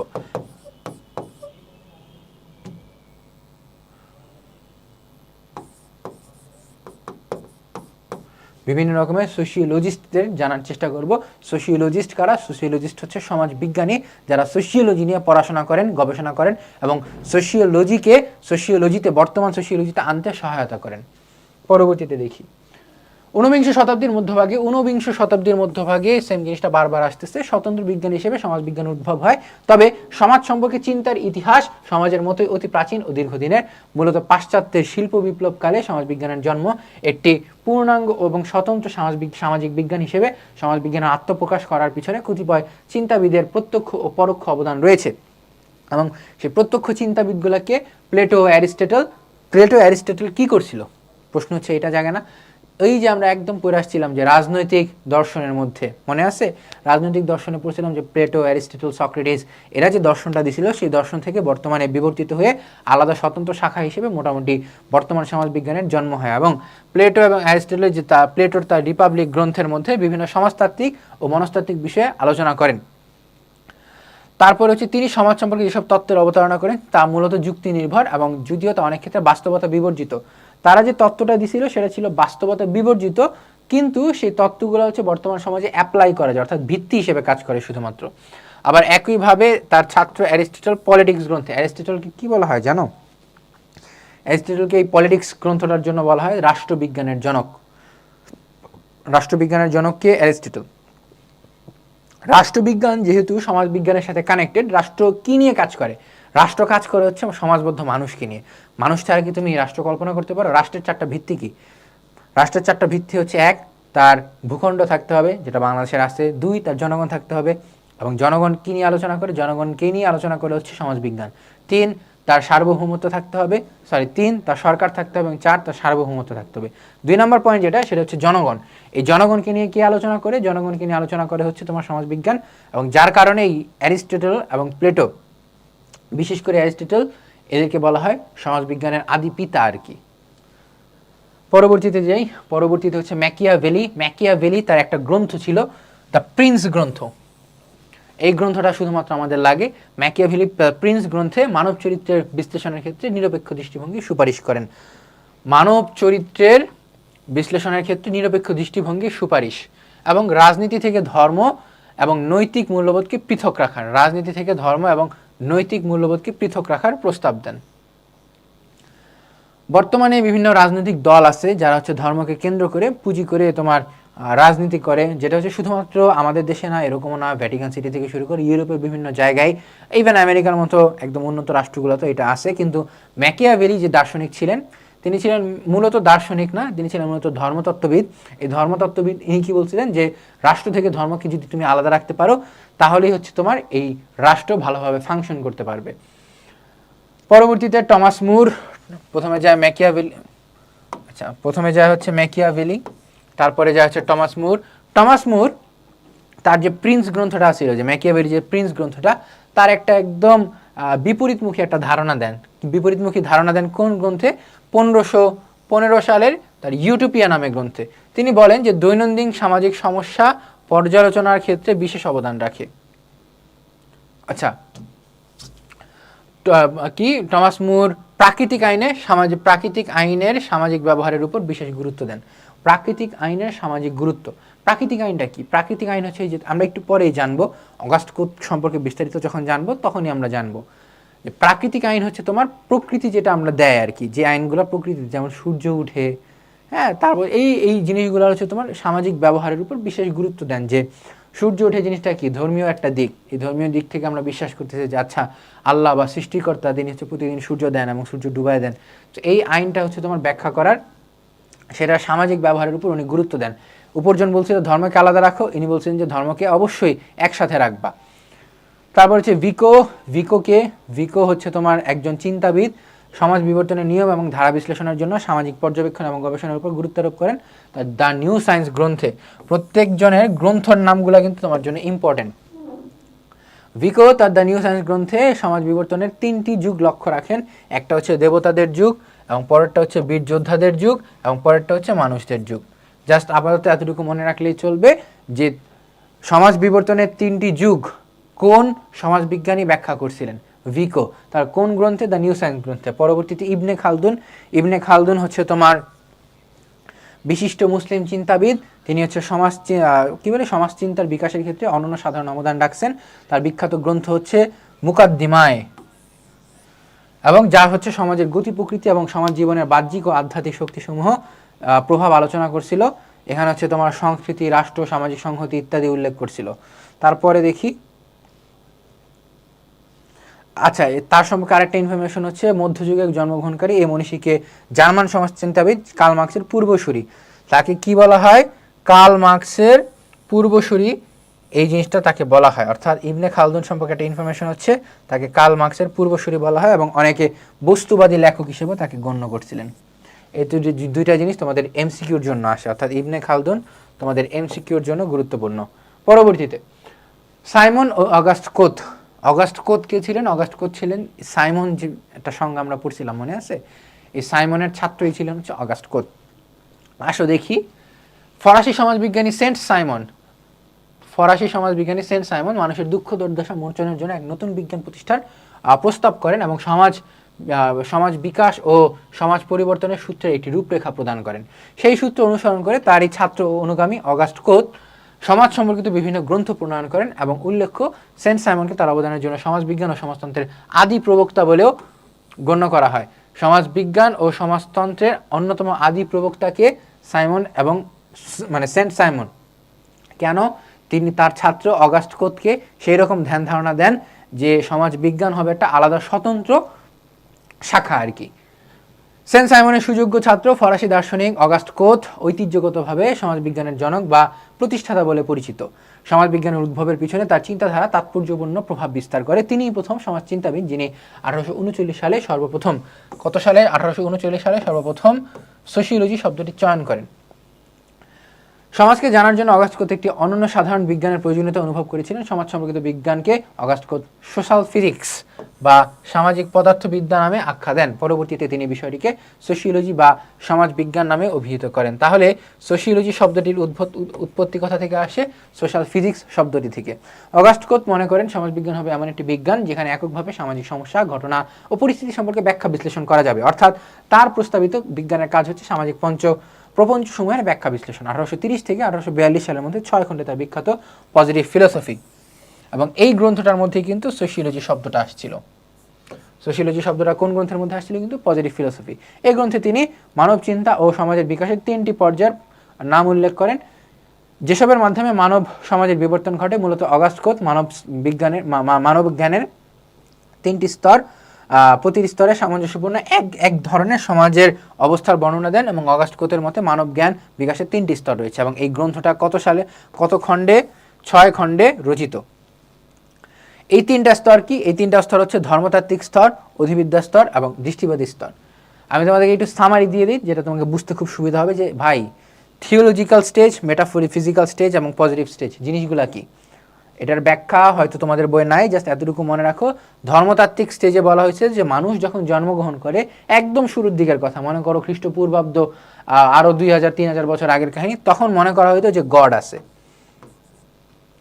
তারপরে আসলে হচ্ছে মেটাফিজিক্যাল স্টেজ। গড যখন, অ্যাগেইন এই পড়াশোনাগুলো কিন্তু আমার পড়াশোনা না, এই পড়াশোনাগুলো হচ্ছে অগাস্ট কোত যে ভদ্রলোক আছে, সেই ভদ্রলোকের কথা। সে হচ্ছে তার পজিটিভ ফিলোসফি গ্রন্থে এই জিনিসগুলো উল্লেখ করছেন, যেগুলোর সাথে আমি হয়তো সম্পূর্ণরূপে একমত না। তার কথা হচ্ছে যে মানুষ যখন আসে, সর্বপ্রথম ধর্ম যে বিষয়টা বা গড, এই বিষয়টা মানুষ বিশ্বাস করে। পরবর্তীতে এই বিশ্বাস, ধ্যান ধারণা মুছে যায়, এবং মুছে গিয়ে কি আসে? পরবর্তীতে আসে হচ্ছে গডের পরে নেচার। নেচার কি? যে প্রাচীনকালে মানুষ মনে করতে যে আচ্ছা, সৃষ্টিকর্তা বলে একটা অদৃশ্য শক্তি আছে, অগাস্ট কোতের মতে সৃষ্টিকর্তা বলে একটা অদৃশ্য শক্তি আছে, এবং এই অদৃশ্য শক্তি হচ্ছে সবকিছু নিয়ন্ত্রণ করতেছে, গাছের পাতা পড়া থেকে শুরু করে বাতাস বওয়া সবকিছু। পরবর্তীতে মানুষ রিয়েলাইজেশন করে যে না, সবকিছু ঠিক আছে, কিন্তু নেচার বা প্রকৃতি যে পূজা, প্রকৃতি পূজার যে বিষয়টা, সেটা আসে হচ্ছে মেটাফিজিক্যাল স্টেজের মধ্যে। যে আমার একটা প্রতিকৃতি থাকবে, যেমন হচ্ছে তোমার সূর্য হইতে পারে বা আগুন হইতে পারে, এই জিনিসগুলো আমি পূজা করব, এই জিনিসগুলো আমি মান্য করবো, এবং মানুষ মনে করতে থাকে এই জিনিসগুলো মান্য করলে আমার কল্যাণ হবে। এবং পরবর্তীতে দেখা যায় এমন একটা সময় আসে যে মানুষ মনে করে দূর, গডও কোনো কাজের না, নেচারও কোনো কাজের না।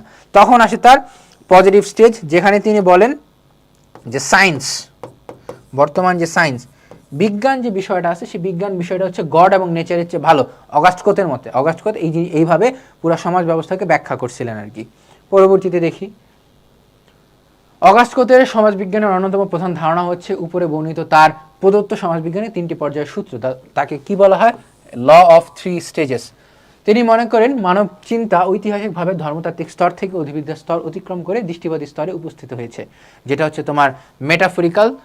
প্রথম হচ্ছে থিওলজিক্যাল, তারপরে মেটাফিজিক্যাল, তারপরে হচ্ছে পজিটিভ। ইংরেজি নাম মনে রাখতে পারলে ভালো, বাংলা নাম মনে রাখতে বাধ্যতামূলক। যা মাঝে মধ্যে পরীক্ষায় আসে যে অগাস্ট কোতের ল অফ 3 স্টেজেস বা সমাজ বিকাশের 3টি পর্যায়ের সূত্র ব্যাখ্যা করো।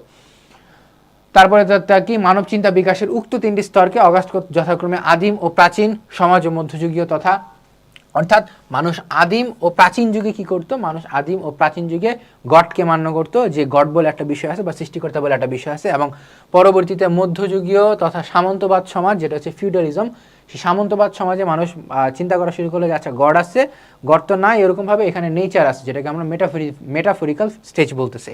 এবং পরবর্তীতে 19 শতকের আধুনিক পুঁজিবাদী সমাজের সাথে সামঞ্জস্য, যেটা হচ্ছে তোমার 19 শতকের আধুনিক পুঁজিবাদী সমাজে কি বলা হইতেছে? আধুনিক পুঁজিবাদী সমাজে বলা হয়েছে যে পজিটিভ স্টেজ, যেটা শুধুমাত্র বিজ্ঞান এখানে আছে। অগাস্ট কোতের মতে মানব জ্ঞানের ধর্মতাত্ত্বিক স্তরে মানুষ সর্বপ্রাণবাদ থেকে ধীরে ধীরে একেশ্বরবাদ এবং বিশ্বাসী হয়ে ওঠে, অর্থাৎ সর্বপ্রাণবাদ, অ্যানিমিজম থেকে মনোথিজম, একেশ্বরবাদ, সর্বপ্রাণবাদ থেকে কি হয়? একেশ্বরবাদে বিশ্বাসী হয়ে ওঠে। অগাস্ট কোত তার উক্ত চিন্তার বশবর্তী হয়ে মানবতা ধর্মের, রিলিজিয়ন অফ হিউম্যানিটি ধারণাটি ব্যাখ্যা প্রদান করেছে, এবং যদিও তা সর্বজন গ্রাহ্য হয়নি। অর্থাৎ এই যে অ্যাগেইন অগাস্ট কোতের মধ্যে বলা হয়েছিল, কিন্তু এই জিনিসটা হচ্ছে সর্বজন গ্রাহ্য হয় নাই। মূলত অগাস্ট কোতের মানব জ্ঞানের বিজ্ঞান ভিত্তিক সমাজ বিকাশের 3টি পর্যায় পার হয়ে আধুনিক বিজ্ঞান ভিত্তিক চিন্তা স্তরে মানুষের পদযাত্রা এক অপরিহার্য পরিণতি, অর্থাৎ মানুষ ডেভেলপ করবে। অগাস্ট কোত বলতে চাইছে মানুষ ডেভেলপ করবে, জিনিসটা হচ্ছে নর্মাল, খুবই নর্মাল হওয়া উচিত ছিল এবং আছে। পরবর্তীতে হচ্ছে হারবার্ট স্পেন্সার। হারবার্ট স্পেন্সার হচ্ছে তোমার একজন উল্লেখযোগ্য সমাজবিজ্ঞানী। তিনি কি বলতেছেন? তিনি বলতেছেন যে একটি আলাদা বিজ্ঞান হিসেবে সমাজবিজ্ঞান অনুভবের ক্ষেত্রে ইংরেজি সমাজচিন্তাবিদ, তার কি ইংরেজ সমাজবিজ্ঞান, ইংরেজ সমাজবিজ্ঞানী, এই জিনিসগুলো কিন্তু আসে অনেক সময়, যে ফরাসি সমাজবিজ্ঞানী কে, বা হচ্ছে জার্মান সমাজবিজ্ঞানী কে, তারপর হচ্ছে ইংরেজ সমাজবিজ্ঞানী কে, জার্মান সমাজবিজ্ঞানী কে, জার্মান সমাজবিজ্ঞানী হচ্ছে কার্ল মার্কস। আচ্ছা, স্পেন্সারের উল্লেখযোগ্য গ্রন্থ হচ্ছে সিনথেটিক ফিলোসফি। গ্রন্থটি অনেকগুলো খণ্ডের মধ্যে, সমাজতান্ত্রিক খণ্ডটির নাম প্রিন্সিপাল অফ সোশিওলজি। একটা খণ্ড আছে এই গ্রন্থে, সেটা হচ্ছে নাম প্রিন্সিপাল অফ সোশিওলজি। তোমাকে যদি প্রশ্ন করা হয় প্রিন্সিপাল অফ সোশিওলজি গ্রন্থটি কার লেখা, সেটা হচ্ছে হারবার্ট স্পেন্সারের লেখা। স্পেন্সার এখানে সামাজিক প্রপঞ্চ বা ঘটনাবলী বিশ্লেষণে আরোহ পদ্ধতির উপর গুরুত্ব আরোপ করেন। কোন পদ্ধতির উপর? আরোহ পদ্ধতির উপর গুরুত্ব আরোপ করেন। তার চিন্তা কি সমাজ চিন্তা সমালোচিত হলেও সমাজবিজ্ঞান উদ্ভবের জন্য তা এটি গুরুত্বপূর্ণ। আচ্ছা, একটা জিনিস দেখছো যে প্রত্যেকটা সমাজবিজ্ঞানী চিন্তাধারা হচ্ছে খুবই বেশি তোমার কি বলে সমালোচনা আছেই, কেউই পারফেক্ট না। ফ্রেডরিক লি প্লে তিনি হচ্ছে একজন বিশিষ্ট ফরাসি মানবীয় সমাজবিজ্ঞানী। ফ্রেডরিক লি প্লে তিনি হচ্ছে সমাজবিজ্ঞানের উদ্ভাবের জন্য তার গুরুত্বপূর্ণ অবদান। তিনি সমাজ পর্যবেক্ষণ তথা সামাজিক ঘটনা বিশ্লেষণের সর্বপ্রথম ঘটনা জরিপ পদ্ধতি বা কেস স্টাডির প্রবর্তন করেন। কেস স্টাডি কি? জরিপ পদ্ধতি, অর্থাৎ বলে না যে তোমার উপর তুমি আসো ভাই, তোমার উপর আমি একটা কেস স্টাডি করবো, তোমাকে আমি 100টা প্রশ্ন করবো, সেই 100টা প্রশ্নের উপর ভিত্তি করে তোমাকে আমি জাজ করবো। জাজ তো সমাজবিজ্ঞান করে না, তোমাকে আমি একটা প্রোফাইল দাঁড় করাবো তোমার সম্পর্কে, এটা হচ্ছে case study. The European workers নামে তার একটা গ্রন্থ ছিল, দ্য ইউরোপিয়ান ওয়ার্কার, যেটা হচ্ছে 6 খণ্ডের একটা গ্রন্থ। এই গ্রন্থের মধ্যে তিনি এই রচনা করেন এবং লিপ্লে অংশগ্রহণকারী পর্যবেক্ষণ প্রত্যয়টির ধারণা প্রবর্তন করেন। তিনি কোন ধারণার প্রবর্তন করেন? পর্যবেক্ষণ প্রত্যয়। তারপর হচ্ছে কার্ল মার্কস। কার্ল মার্কস ছিলেন জার্মান দার্শনিক এবং একাধারে রাজনীতিবিদ, দার্শনিক ও সমাজতাত্ত্বিক। Das Kapital, the German ideology এবং a contribution to the critique of political economy, এই দুটো হচ্ছে তার উল্লেখযোগ্য গ্রন্থ। কার্ল মার্কসের গ্রন্থগুলো সম্পর্কে জানা থাকা আমাদের এক প্রকার বাধ্যতামূলক বলতে পারো। কার্ল মার্কসের মার্কসের ঐতিহাসিক দ্বন্দ্বমূলক বস্তুবাদ এবং শ্রেণী সংগ্রাম তত্ত্ব মার্কসীয় সমাজবিজ্ঞানের উদ্ভবের ক্ষেত্রে অবদান রাখে। এছাড়া পুঁজিবাদের উদ্ভব, বিকাশ এবং তার পরিণাম সম্পর্কে তার সমাজ দার্শনিক ব্যাখ্যা পুঁজিবাদী ও মার্কসীয় সমাজবিজ্ঞানে বিশেষ অবদান রাখে। মোটামুটি এতটুকু মনে রাখতে হবে যে মার্কসের দুইটা গ্রন্থ, তার গ্রন্থ কি কি? Das Kapital, the German ideology, এবং আরেকটা হচ্ছে a contribution to the critique of political economy. এবং এই দুইটা গ্রন্থ মনে রাখার পাশাপাশি এতটুকু মনে রাখতে হবে তিনি ছিলেন জাতিতে কি? জাতিতে জার্মান, এবং তিনি ছিলেন একাধারে দার্শনিক এবং রাজনীতিবিদ, দার্শনিক ও সমাজতাত্ত্বিক। পরবর্তীতে দেখি আমরা, পরবর্তীতে হচ্ছে তোমার চার্লস ডারউইন। চার্লস ডারউইন সম্পর্কে আমরা এতক্ষণ পড়ে আসছিলাম একটু আগে, যে বিবর্তনবাদের জনক উনি, এবং তার দ্য অরিজিন অফ স্পিসিস একটা গ্রন্থ আছে। সেই গ্রন্থের মধ্যে উনি বলেন যে যোগ্যরাই টিকে থাকবে এবং দুর্বলরা একবারে নিঃস্ব হয়ে যাবে। সেই জিনিসটা সমাজ ব্যবস্থা এবং সমাজের ক্ষেত্রে কিন্তু অনেক ভালোভাবে প্রযোজ্য, রাইট? তোমার ক্লাসের যে টপার সেই কিন্তু মনে করো ভালো ভালো জায়গায় চান্স পাবে, ঢাকা বিশ্ববিদ্যালয়, চট্টগ্রাম, রাজশাহী বা জাহাঙ্গীরনগর জায়গায়। বা তোমার ক্লাসের যে একদম শেষ পর্যায়ে বা শেষ মেধাবী স্টুডেন্ট, সে কিন্তু বাংলাদেশের কোনো জায়গায় চান্সই পাবে না বলতে গেলে। বিষয়টা দুঃখজনক হলেও চার্লস ডারউইনের এই কথাটা এই ক্ষেত্রে অনেকটা সত্য। তিনি বলেন জীবনযুদ্ধে যোগ্যরাই টিকে থাকে এবং দুর্বল অক্ষমেরা প্রাকৃতিক নিয়মে বিলুপ্ত হয়ে যায়। জীবনের বিকাশেই জীবনযুদ্ধে হেরে গিয়ে অনেক জীবই বিলুপ্ত হয়ে গেছে এবং সকল সক্ষম জীব হিসেবে মানুষ বিবর্তনের ধারায় আত্মপ্রকাশ করেছে।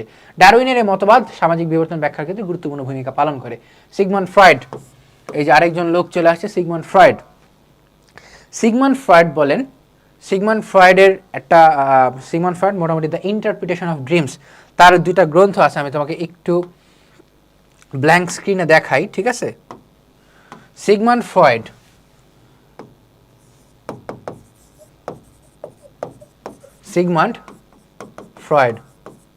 তার দুইটা গ্রন্থ আছে। কি কি গ্রন্থ?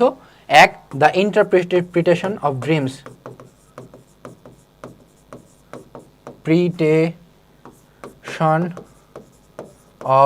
ড্রিমস,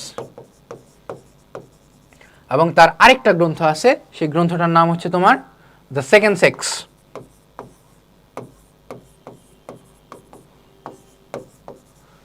সিগমন্ড ফ্রয়েড একটা থিওরি দাঁড় করাইছেন, সেই থিওরিটা হচ্ছে তোমার ইড, ইগো অ্যান্ড সুপার ইগো। নাম কি আমরা জানবো, আমরা কিন্তু এই পড়ার মাঝখানে কিন্তু এটার মধ্যে আসছি, ঠিক আছে? ইড, আইডি, ইড, ইগো, সুপার ইগো, এই জিনিসটা সম্পর্কে একটু মনোযোগ দাও, ঠিক আছে? ইড, ইগো, সুপার ইগো। ইড জিনিসটা কি? প্রথমে আমরা ইড নিয়ে আলোচনা করি। ইড হচ্ছে সেই জিনিস, যেই জিনিসটার মধ্যে হচ্ছে তোমার ভিতরের যে আনকনশিয়াস মাইন্ড,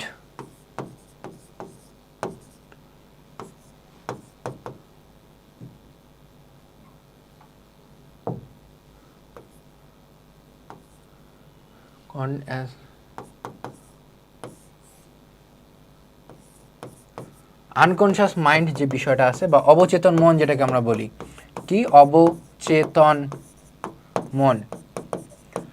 ইড হচ্ছে আমার অবচেতন মন। যেমন হচ্ছে তোমার আমাদের যে সহজাত প্রবৃত্তি, হয়তো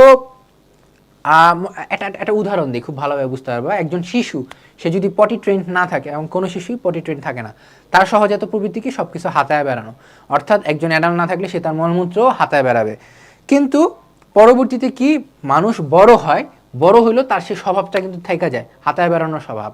যেমন সে মনে করো চুরি চামাজি যে করে, হ্যাঁ, একদম সাইড থেকে একটু হয়েছে, আচ্ছা মাইরা দিলাম, কি হয়েছে, হ্যাঁ।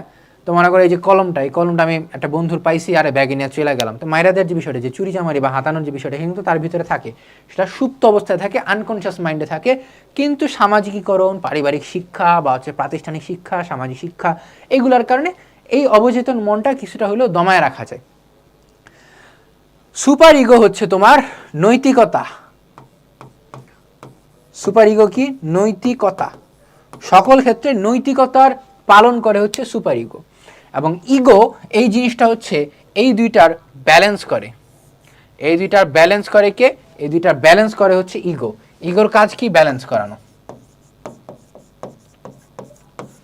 একটা উদাহরণ দিই, খুব ভালোভাবে বুঝতে পারবা। মনে করো তুমি পড়তে বসছো, পড়াশোনা, তুমি পড়তে বসছো, কালকে তোমার এক্সাম। তোমার ইট তোমাকে বলবে, ইট কি? ইট হচ্ছে অবচেতন মনে যা আমার চলতে থাকে, যেমন হচ্ছে যেটা হচ্ছে সহজাত প্রবৃত্তি, যেটা নিয়ে আমি জন্মগ্রহণ করি। তোমার ইট তোমাকে বলবে, আরে পড়াশোনা করিস, প্যারা নাই, যেটা হচ্ছে নৈতিকতা বিবর্জিত জিনিসপাতি। পড়াশোনা করিস, প্যারা নাই, কোনো রিল্যাক্স কর, একটু মুভি দেখ, একটু ফেসবুক স্ক্রল কর, একটু ইনস্টাগ্রাম দেখ। তোমরা যে পড়তে পড়তে ভাই ডিস্ট্র্যাক্ট হয়ে গেছে, ডিস্ট্রাকশনে চলে গেছে, সেটা হচ্ছে ইডের কাজ। এবং ইড হচ্ছে তোমার অবচেতন মনে পড়াশোনার মধ্যে কি বলে, আরে রিল্যাক্স, প্যারা নাই। সুপার ইগো তোমাকে বলবে, তোমার সুপার ইগো তোমাকে নৈতিকতা দেখাবে, না তুমি স্টুডেন্ট, তোমার কাজ হচ্ছে ঠিকমতো পড়াশোনা করো, ঠিকমতো পড়াশোনা করে কি হবে, কালকের এক্সামটা ভালো হবে এবং তুমি সমাজের বাহবা পাবা। তোমার মধ্যে যে একদম মনে করো যে নৈতিকতার যে বিষয়গুলো যেটা থাকা উচিত, অর্থাৎ বলতে পারি আমরা ইড হচ্ছে তোমার ইভিল এবং ইগো হচ্ছে তোমার ভালো দিক। ইগো কি? ভালো, এবং ইড হচ্ছে ইভিল। আর পড়াশোনা কি? পড়াশোনা হচ্ছে এই জায়গায় মনে করো তুমি করতে বসো, তোমার একটা কাজ, সেই কাজের মধ্যে ইট বলবে যে আরে রিল্যাক্স, নেটফ্লিক্স দেখ, ভালো কাজ। সুপার ইগো তোমাকে বলবে যে পড়াশোনা তোমাকে করতে হবে, কারণ করতে গিয়ে পড়াশোনা করলে তুমি সামাজিকভাবে একটা স্বীকৃতি পাবা। ইগো এই দুইটার মধ্যে একটা ব্যালেন্স ক্রিয়েট করবে, ব্যালেন্স ক্রিয়েট করে বলবে ঠিক আছে তুমি 1 ঘন্টা পড়াশোনা করো, 1 ঘন্টা পড়াশোনা করার পর তার পরবর্তীতে তুমি কি করবা, তার পরবর্তীতে তুমি হয়তো বা 10 মিনিট ফেসবুক স্ক্রল করলা বা 10 মিনিট বন্ধুর সাথে আড্ডা দিলা, তারপরে তুমি আবার 1 ঘন্টা পড়াশোনা করো। এই দুইটার মধ্যে ব্যালেন্স কে করলো? তাহলে ইগো। সোজা জিনিস, সোজা কনসেপ্ট, বইয়ের ভাষায় পড়ার চেষ্টা করি। এই যে ইড, ধরো একটু কালারটা চেঞ্জ করে নিই, id, ego, super ego. Sigmund Freud কি বলছে? যে মানুষের মধ্যে 3টি সত্তা বিদ্যমান, 3টি সত্তা প্রত্যেকটা মানুষের মধ্যে বিদ্যমান, তোমার মধ্যে বিদ্যমান, আমার মধ্যে বিদ্যমান, তার সবার মধ্যে বিদ্যমান। সবগুলো সর্বদা ক্রিয়াশীল এবং সর্বদা ক্রিয়াশীল, দিস ইজ ইম্পর্টেন্ট। ইড হলো ব্যক্তিত্বের সেই প্রাথমিক উপাদান যা বাস্তব এবং নীতিবর্জিত। ইড, যেটাকে আমরা বলছিলাম যে পড়াশোনা করো, পড়াশোনা রিল্যাক্স, নেটফ্লিক্স দেখো একটু। ইডের তাড়নায় মানুষ যখন যা ইচ্ছা তাই করার প্রয়াস পায়, যখন যা ইচ্ছা, যে তোমার বাবা মা বসে নাই, ঠিক আছে প্যারা নাই, এই একটু নেটফ্লিক্স দেখি, এখানে তো আমাকে শাসন করার কেউ নাই, যা ইচ্ছা তাই করে। অর্থাৎ ইড হলো লাগামহীন তৃষ্ণার বহিঃপ্রকাশ। ইড কি? ইড হলো লাগামহীন তৃষ্ণার বহিঃপ্রকাশ। এর পিছনে যৌতিকতা, বাস্তবতা বোধ, ন্যায় অন্যায় বা নৈতিকতা বোধ নাই, কিচ্ছু নাই। অন্যদিকে ইগো, ইগো পড়ার আগে, আচ্ছা, অন্যদিকে ইগো হলো ব্যক্তিত্বের সেই উপাদান যার মধ্যে বাস্তবতার জ্ঞান আছে, অথচ তার নৈতিকতা সম্পর্কে উদাসীন। নৈতিকতা সম্পর্কে উদাসীন কি? অর্থাৎ অল্প একটু কনসাস মাইন্ড আর কি, হ্যাঁ, অল্প একটু কনসাস বলতে দুটোটার ব্যালেন্স। বাস্তবতা সম্পর্কে উদাসীন। বাস্তবতা কি? বাস্তবতা তোমাকে পড়তে হবে, তোমাকে ভালো রেজাল্ট করতে হবে। কিন্তু ইগো বলে যে ঠিক আছে বাস্তবতা পড়ো, তুমি প্যারা নাই, 10 মিনিট রেস্ট নিয়ে নাও, কিন্তু সেটার মধ্যে বাস্তবতার জ্ঞান আছে, তোমাকে পড়তে হবে। নৈতিকতা নাই, যে আমার পড়াশোনার দায়িত্ব, সে নৈতিকতা আমি পালন হালকা করলাম, প্যারা নাই, তুমি রিল্যাক্স, কিন্তু বাস্তবতা কি? তোমাকে পড়তে হবে। ইগো ইটকে বাস্তবতা সম্পর্কে জ্ঞান দান করলো, নৈতিকতা সম্পর্কে নীরব থাকে। অপরপক্ষে সুপার ইগো হলো মানুষের আচরণের সেই সত্তা যা মানুষকে স্পৃহা ও কার্যাবলীর নৈতিক দিক মূল্যায়ন করে। মানব মনে বিদ্যমান এই ত্রিসত্তার ঘাত, এই যে মানুষের মধ্যে স্পৃহা ও কার্যাবলীর নৈতিক দিক, শুধুমাত্র নৈতিক দিক প্রদান করা হচ্ছে এর কাজ, আর কিছুই না। মানব মনে বিদ্যমান ত্রিসত্তার ঘাত প্রতিঘাত ব্যক্তিত্ব গড়ে ওঠে বলে ফ্রয়েড দাবি করেন। ফ্রয়েড মনে করেন যার মধ্যে ইড ও ইগো বেশি। ইড এবং ইগো কোনটা? ইড কোনটা? ইড হচ্ছে এইটা, এবং ইগো কোনটা? এইটা। অর্থাৎ যার মধ্যে এভিল আছে এবং ব্যালেন্স আছে। কি বলতে চাইছেন ফ্রয়েড? যার মধ্যে ইড এবং ইগো বেশি ক্রিয়াশীল এবং সুপার ইগো দুর্বল, তার মধ্যে কাজকর্মে নৈতিকতার মান বজায় রাখতে পারেন না। অর্থাৎ আমার মধ্যে যা মন চায় তা করলাম, আচ্ছা আমাকে বলা হলো যে পড়াশোনা ঠিক আছে নেটফ্লিক্স দেখলাম, আবার ইগো বলতেছে আচ্ছা ব্যালেন্স করা লাগবে, কিন্তু সুপার ইগো কম, দিন শেষে তুমি ভালো রেজাল্ট করতে পারবা না। আবার যে ব্যক্তির মধ্যে সুপার ইগো প্রাধান্য পাবে সে নীতি বহির্ভূত কোনো কাজ অগ্রসর হবে না।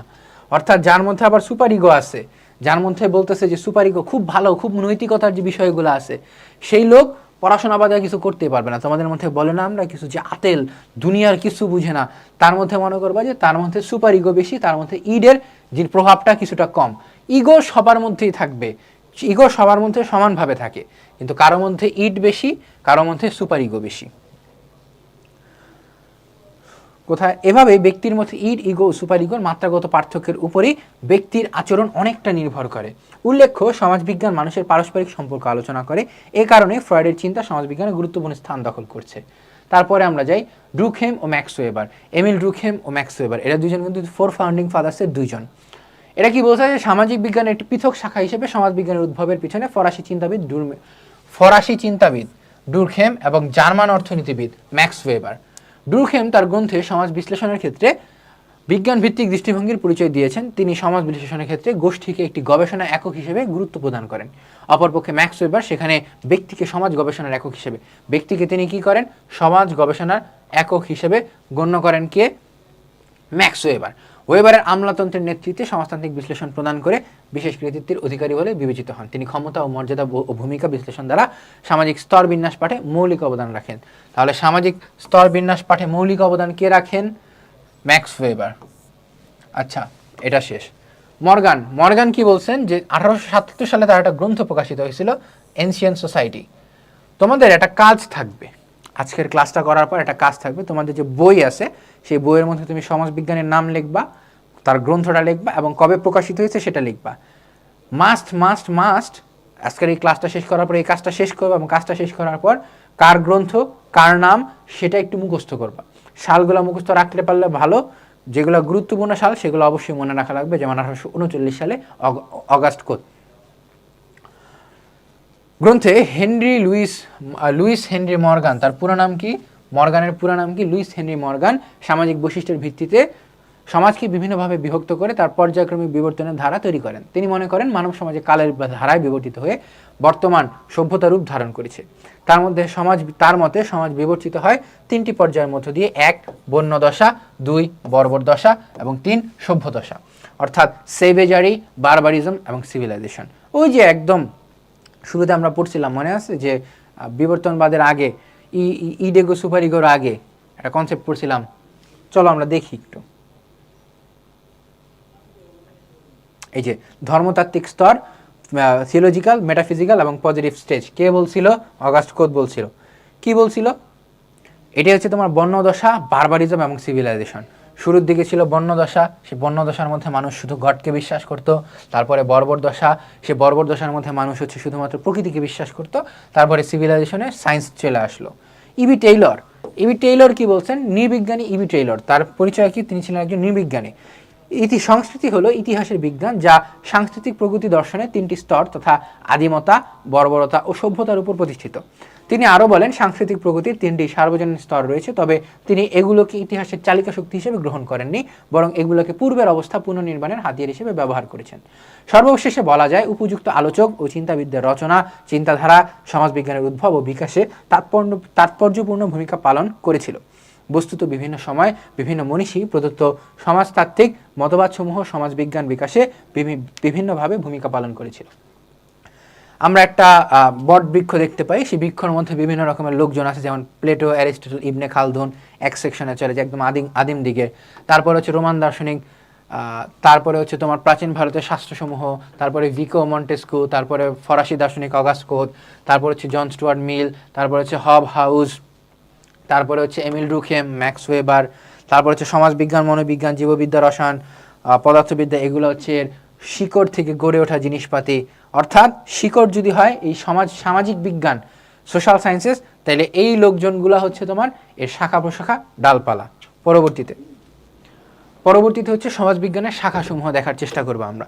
সমাজবিজ্ঞানের শাখাসমূহের মধ্যে কি বলা হয়েছে, যে ঐতিহাসিক সমাজবিজ্ঞান, সামাজিক পরিসংখ্যান, চিকিৎসা সমাজবিজ্ঞান, পরিবেশ সমাজবিজ্ঞান, শিল্প সমাজবিজ্ঞান, এটা দেখার চেষ্টা করি।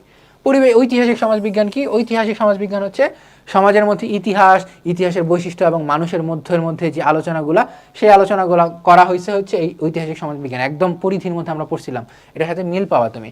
সামাজিক পরিসংখ্যানের মধ্যে মানুষ এবং মানুষের মধ্যকার সামাজিক সম্পর্ক এবং এদের মধ্যকার যে মিলবন্ধন, এই মিলবন্ধনগুলো নিয়ে যে পরিসংখ্যান গঠিত হয়, সেই পরিসংখ্যানগুলো নিয়ে আলোচনা করা হচ্ছে সামাজিক পরিসংখ্যান বা সোশ্যাল স্ট্যাটিস্টিক্সের মধ্যে। তারপর হচ্ছে চিকিৎসা সমাজবিজ্ঞান। চিকিৎসা সমাজবিজ্ঞানে কি? মানুষের বিভিন্ন ধরনের রোগ সম্পর্কে মানুষের বিশ্বাস এবং এসব সমাধানের লক্ষ্যে কাজ করে। রোগের কারণ, প্রতিকার, প্রতিরোধ এবং মানুষের বিশ্বাস। রোগ প্রতিরোধ তার চিকিৎসা সমাজবিজ্ঞান করতে পারে না, কিন্তু রোগ প্রতিরোধ কেন হয়, রোগ সম্পর্কে মানুষের চিন্তাধারা এবং রোগের সাথে মানুষের সম্পর্ক, এই জিনিসগুলো নিয়ে ব্যাখ্যা বিশ্লেষণ করা হয় হচ্ছে এই চিকিৎসা সমাজবিজ্ঞানে। তারপরে হচ্ছে পরিবেশ সমাজবিজ্ঞান। পরিবেশ সমাজবিজ্ঞানে পরিবেশের ভালো কীভাবে হয়, পরিবেশের সাথে মানুষের সম্পর্ক কীভাবে দৃঢ় করা যায়, পরিবেশকে কীভাবে সাস্টেনেবল করা যায়, সেই জিনিসগুলো নিয়ে আলোচনা করে সমাজবিজ্ঞানের এই শাখায়। শিল্প সমাজবিজ্ঞানে হচ্ছে তোমার শিল্পের উদ্ভব, বিকাশ, সংস্কৃতি, শিল্পের মধ্যে শ্রমিক এবং মালিকের সম্পর্কের উন্নয়ন, এই বিষয়গুলো নিয়ে মোটামুটি আলোচনা করা হচ্ছে সমাজবিজ্ঞানের শিল্প সমাজবিজ্ঞান শাখায়। সাহিত্য সমাজবিজ্ঞান। সাহিত্য সমাজবিজ্ঞানের মধ্যে কি করা হয়, যে সাহিত্য সংস্কৃতি যেহেতু সমাজের একটি অংশ, তাই ভাই সমাজের অংশ সব কিছুই, এই জায়গায় চিকিৎসাও সমাজের অংশ, শিক্ষাও সমাজের অংশ, সংস্কৃতিও সমাজের অংশ, পরিসংখ্যানও সমাজের অংশ, এবং তাই সাহিত্য যেহেতু সমাজের অংশ, তাই এটাকে সমাজবিজ্ঞানের শাখা হিসেবে জুড়ে দিলাম আমি। শিক্ষা সমাজবিজ্ঞান কি? সমাজ গঠনের মূল চালিকা শক্তি হলো শিক্ষা। শিক্ষার লক্ষ্য ও উদ্দেশ্য বাস্তবায়নে গভীর অনুসন্ধান চালা হচ্ছে এই শিক্ষা সমাজবিজ্ঞান, এবং যার কারণে এটা হচ্ছে সমাজবিজ্ঞানের একটা শাখার মধ্যে পড়ে। তারপরে অপরাধ বিজ্ঞান, ক্রিমিনোলজি। ক্রিমিনোলজি হচ্ছে তোমার আলাদাভাবে একটা সোশ্যাল সায়েন্স অর্থাৎ সামাজিক বিজ্ঞান, কিন্তু এটার সাথে সমাজবিজ্ঞানের সম্পর্ক আছে, যে সমাজবিজ্ঞানের মধ্যে ক্রিমিনোলজি আলোচনার বিষয়বস্তুগুলো কি? বিভিন্ন রকমের অপরাধ, খুন, গুণ, রাহাজানি, ধর্ষণ বা হচ্ছে তোমার চাঁদাবাজি, এই অপরাধগুলো কিসের মাধ্যমে সংগঠিত? এই অপরাধগুলো সংগঠন করে তো মানুষ এই অপরাধী এবং সমাজের মধ্যে যে সম্পর্কগুলো আছে সেই সম্পর্কগুলোকে ব্যাখ্যা করে যেহেতু সমাজবিজ্ঞান, তাই অপরাধ বিজ্ঞান সমাজবিজ্ঞানের একটা গুরুত্বপূর্ণ পার্ট আর কি। তারপরে রাজনৈতিক সমাজবিজ্ঞান। রাজনৈতিক সমাজবিজ্ঞান কি? রাষ্ট্রের উৎপত্তি, ক্রমবিকাশ, ধারা, চিন্তা চেতনা, বিভিন্ন রকমের রাজনৈতিক ব্যাখ্যা বিশ্লেষণ, তারপর রাজনৈতিক স্থিতিশীলতা কীভাবে বজায় থাকে, এই জিনিসগুলো নিয়ে আলোচনা করে কে? রাজনৈতিক সমাজবিজ্ঞান, এবং এটা হচ্ছে সমাজবিজ্ঞানের একটা শাখা। পরবর্তীতে হচ্ছে তোমার গ্রামীণ ও নগর সমাজবিজ্ঞান। একদম পড়ছিলাম, কিন্তু এটা আমরা গ্রামের মধ্যে বা শহরের মধ্যে বিবাহ, পরিবার, বিভিন্ন রকমের সুবিধা অসুবিধা, এই বিষয়গুলো নিয়ে আলোচনা করা হচ্ছে এই সমাজবিজ্ঞানের এই শাখার মধ্যে। পরবর্তীতে পরিবার সমাজবিজ্ঞান কি? পরিবার সমাজবিজ্ঞানের মধ্যে পরিবার, বিবাহ, এদের শাখা প্রশাখা বা এদের প্রকারভেদ, এই বিষয়গুলো নিয়ে আলোচনা করা হয় হচ্ছে পরিবার সমাজবিজ্ঞানের মধ্যে। পরবর্তীতে আইনের সমাজবিজ্ঞান। আইনের সমাজবিজ্ঞান কি? সমাজকে সুশৃঙ্খল রাখার জন্য আইন তৈরি করা হয়েছে, কিন্তু এই আইন ঠিকমতো পালন করা হইতেছে কিনা, আইনের ফলে মানুষের চিন্তাধারার কি পরিবর্তন হয়েছে, আইন পরিবর্তনের ফলে মানুষের মধ্যে যে মানুষের সাথে সমাজের যে সম্পর্ক, সেই সম্পর্কের কীরূপ পরিবর্তন হয়েছে, কীরূপ পরিবর্তন হয়নি, এই বিষয়গুলো নিয়ে বিস্তারিত ব্যাখ্যা বিশ্লেষণ করা হচ্ছে আইনের সমাজবিজ্ঞানে। এছাড়াও সমাজবিজ্ঞানের আরও অনেক শাখা প্রশাখা আছে, যেমন সমাজ জনবিজ্ঞান, তারপর হচ্ছে সাংস্কৃতিক সমাজবিজ্ঞান, ধর্মের সমাজবিজ্ঞান, সামাজিক মনোবিজ্ঞান ইত্যাদি ইত্যাদি। তারপরে আমরা একটা চার্ট দেখতে পাই সমাজবিজ্ঞানের বিভিন্ন শাখা, এই নামগুলো একটু মনে রাখবা। যে তোমাকে বলা হলো যে মনে করো সাহিত্য সমাজবিজ্ঞান, এটা কোন শাখার অন্তর্ভুক্ত? এটা হচ্ছে তোমার সমাজবিজ্ঞানের একটা শাখা আর কি, বা এটা কি বলা হলো যে সাহিত্য সমাজবিজ্ঞান কি? প্রশ্ন অপশন হচ্ছে তোমার সমাজবিজ্ঞানের শাখা, সমাজবিজ্ঞানের পরিধি, সমাজবিজ্ঞানের বিষয়বস্তু। তো একটু দেখা রাখবা, এই লিস্টটা তোমরা একটু দেখবা, ঠিক আছে? এখানে বলা হয়েছে ঐতিহাসিক সমাজবিজ্ঞান, সামাজিক পরিসংখ্যান, চিকিৎসা সমাজবিজ্ঞান, পরিবেশ সমাজবিজ্ঞান, শিল্প সমাজবিজ্ঞান, সাহিত্য সমাজবিজ্ঞান, শিক্ষা সমাজবিজ্ঞান, অপরাধ বিজ্ঞান, সামাজিক জনবিজ্ঞান, রাজনৈতিক সমাজবিজ্ঞান, গ্রামীণ ও নগর অর্থাৎ রুরাল এবং আরবান সোশিওলজি, পরিবার সমাজবিজ্ঞান, আইনের সমাজবিজ্ঞান, সাংস্কৃতিক সমাজবিজ্ঞান, ধর্মের সমাজবিজ্ঞান, সামাজিক মনোবিজ্ঞান ইত্যাদি ইত্যাদি। এবং আজকের মতো এই পর্যন্তই। ক্লাসটা খুব বড় হয়েছে আমি জানি। আজকে আমরা আলোচনা করলাম হচ্ছে সমাজবিজ্ঞানের ধারণা, সংজ্ঞা, বিষয়বস্তু, পরিধি, প্রকৃতি, বৈশিষ্ট্য এবং এই সমাজবিজ্ঞানের বিভিন্ন শাখা, এর উদ্ভব কীভাবে হয়েছে, এই বিষয়গুলো নিয়ে আশা করি তোমাদের কোনো সমস্যা থাকবে না, এবং যদিও থাকে তোমরা কমেন্ট করবে বা আমার সাথে যোগাযোগ করার চেষ্টা করবে, আশা করি আমরা সমাধান করে দিব। গ্রুপের মধ্যে তো পোস্ট করার অপশন আছেই। আজকে এই পর্যন্তই তোমাদের সবাইকে বিদায় জানাচ্ছি। আসসালামু আলাইকুম।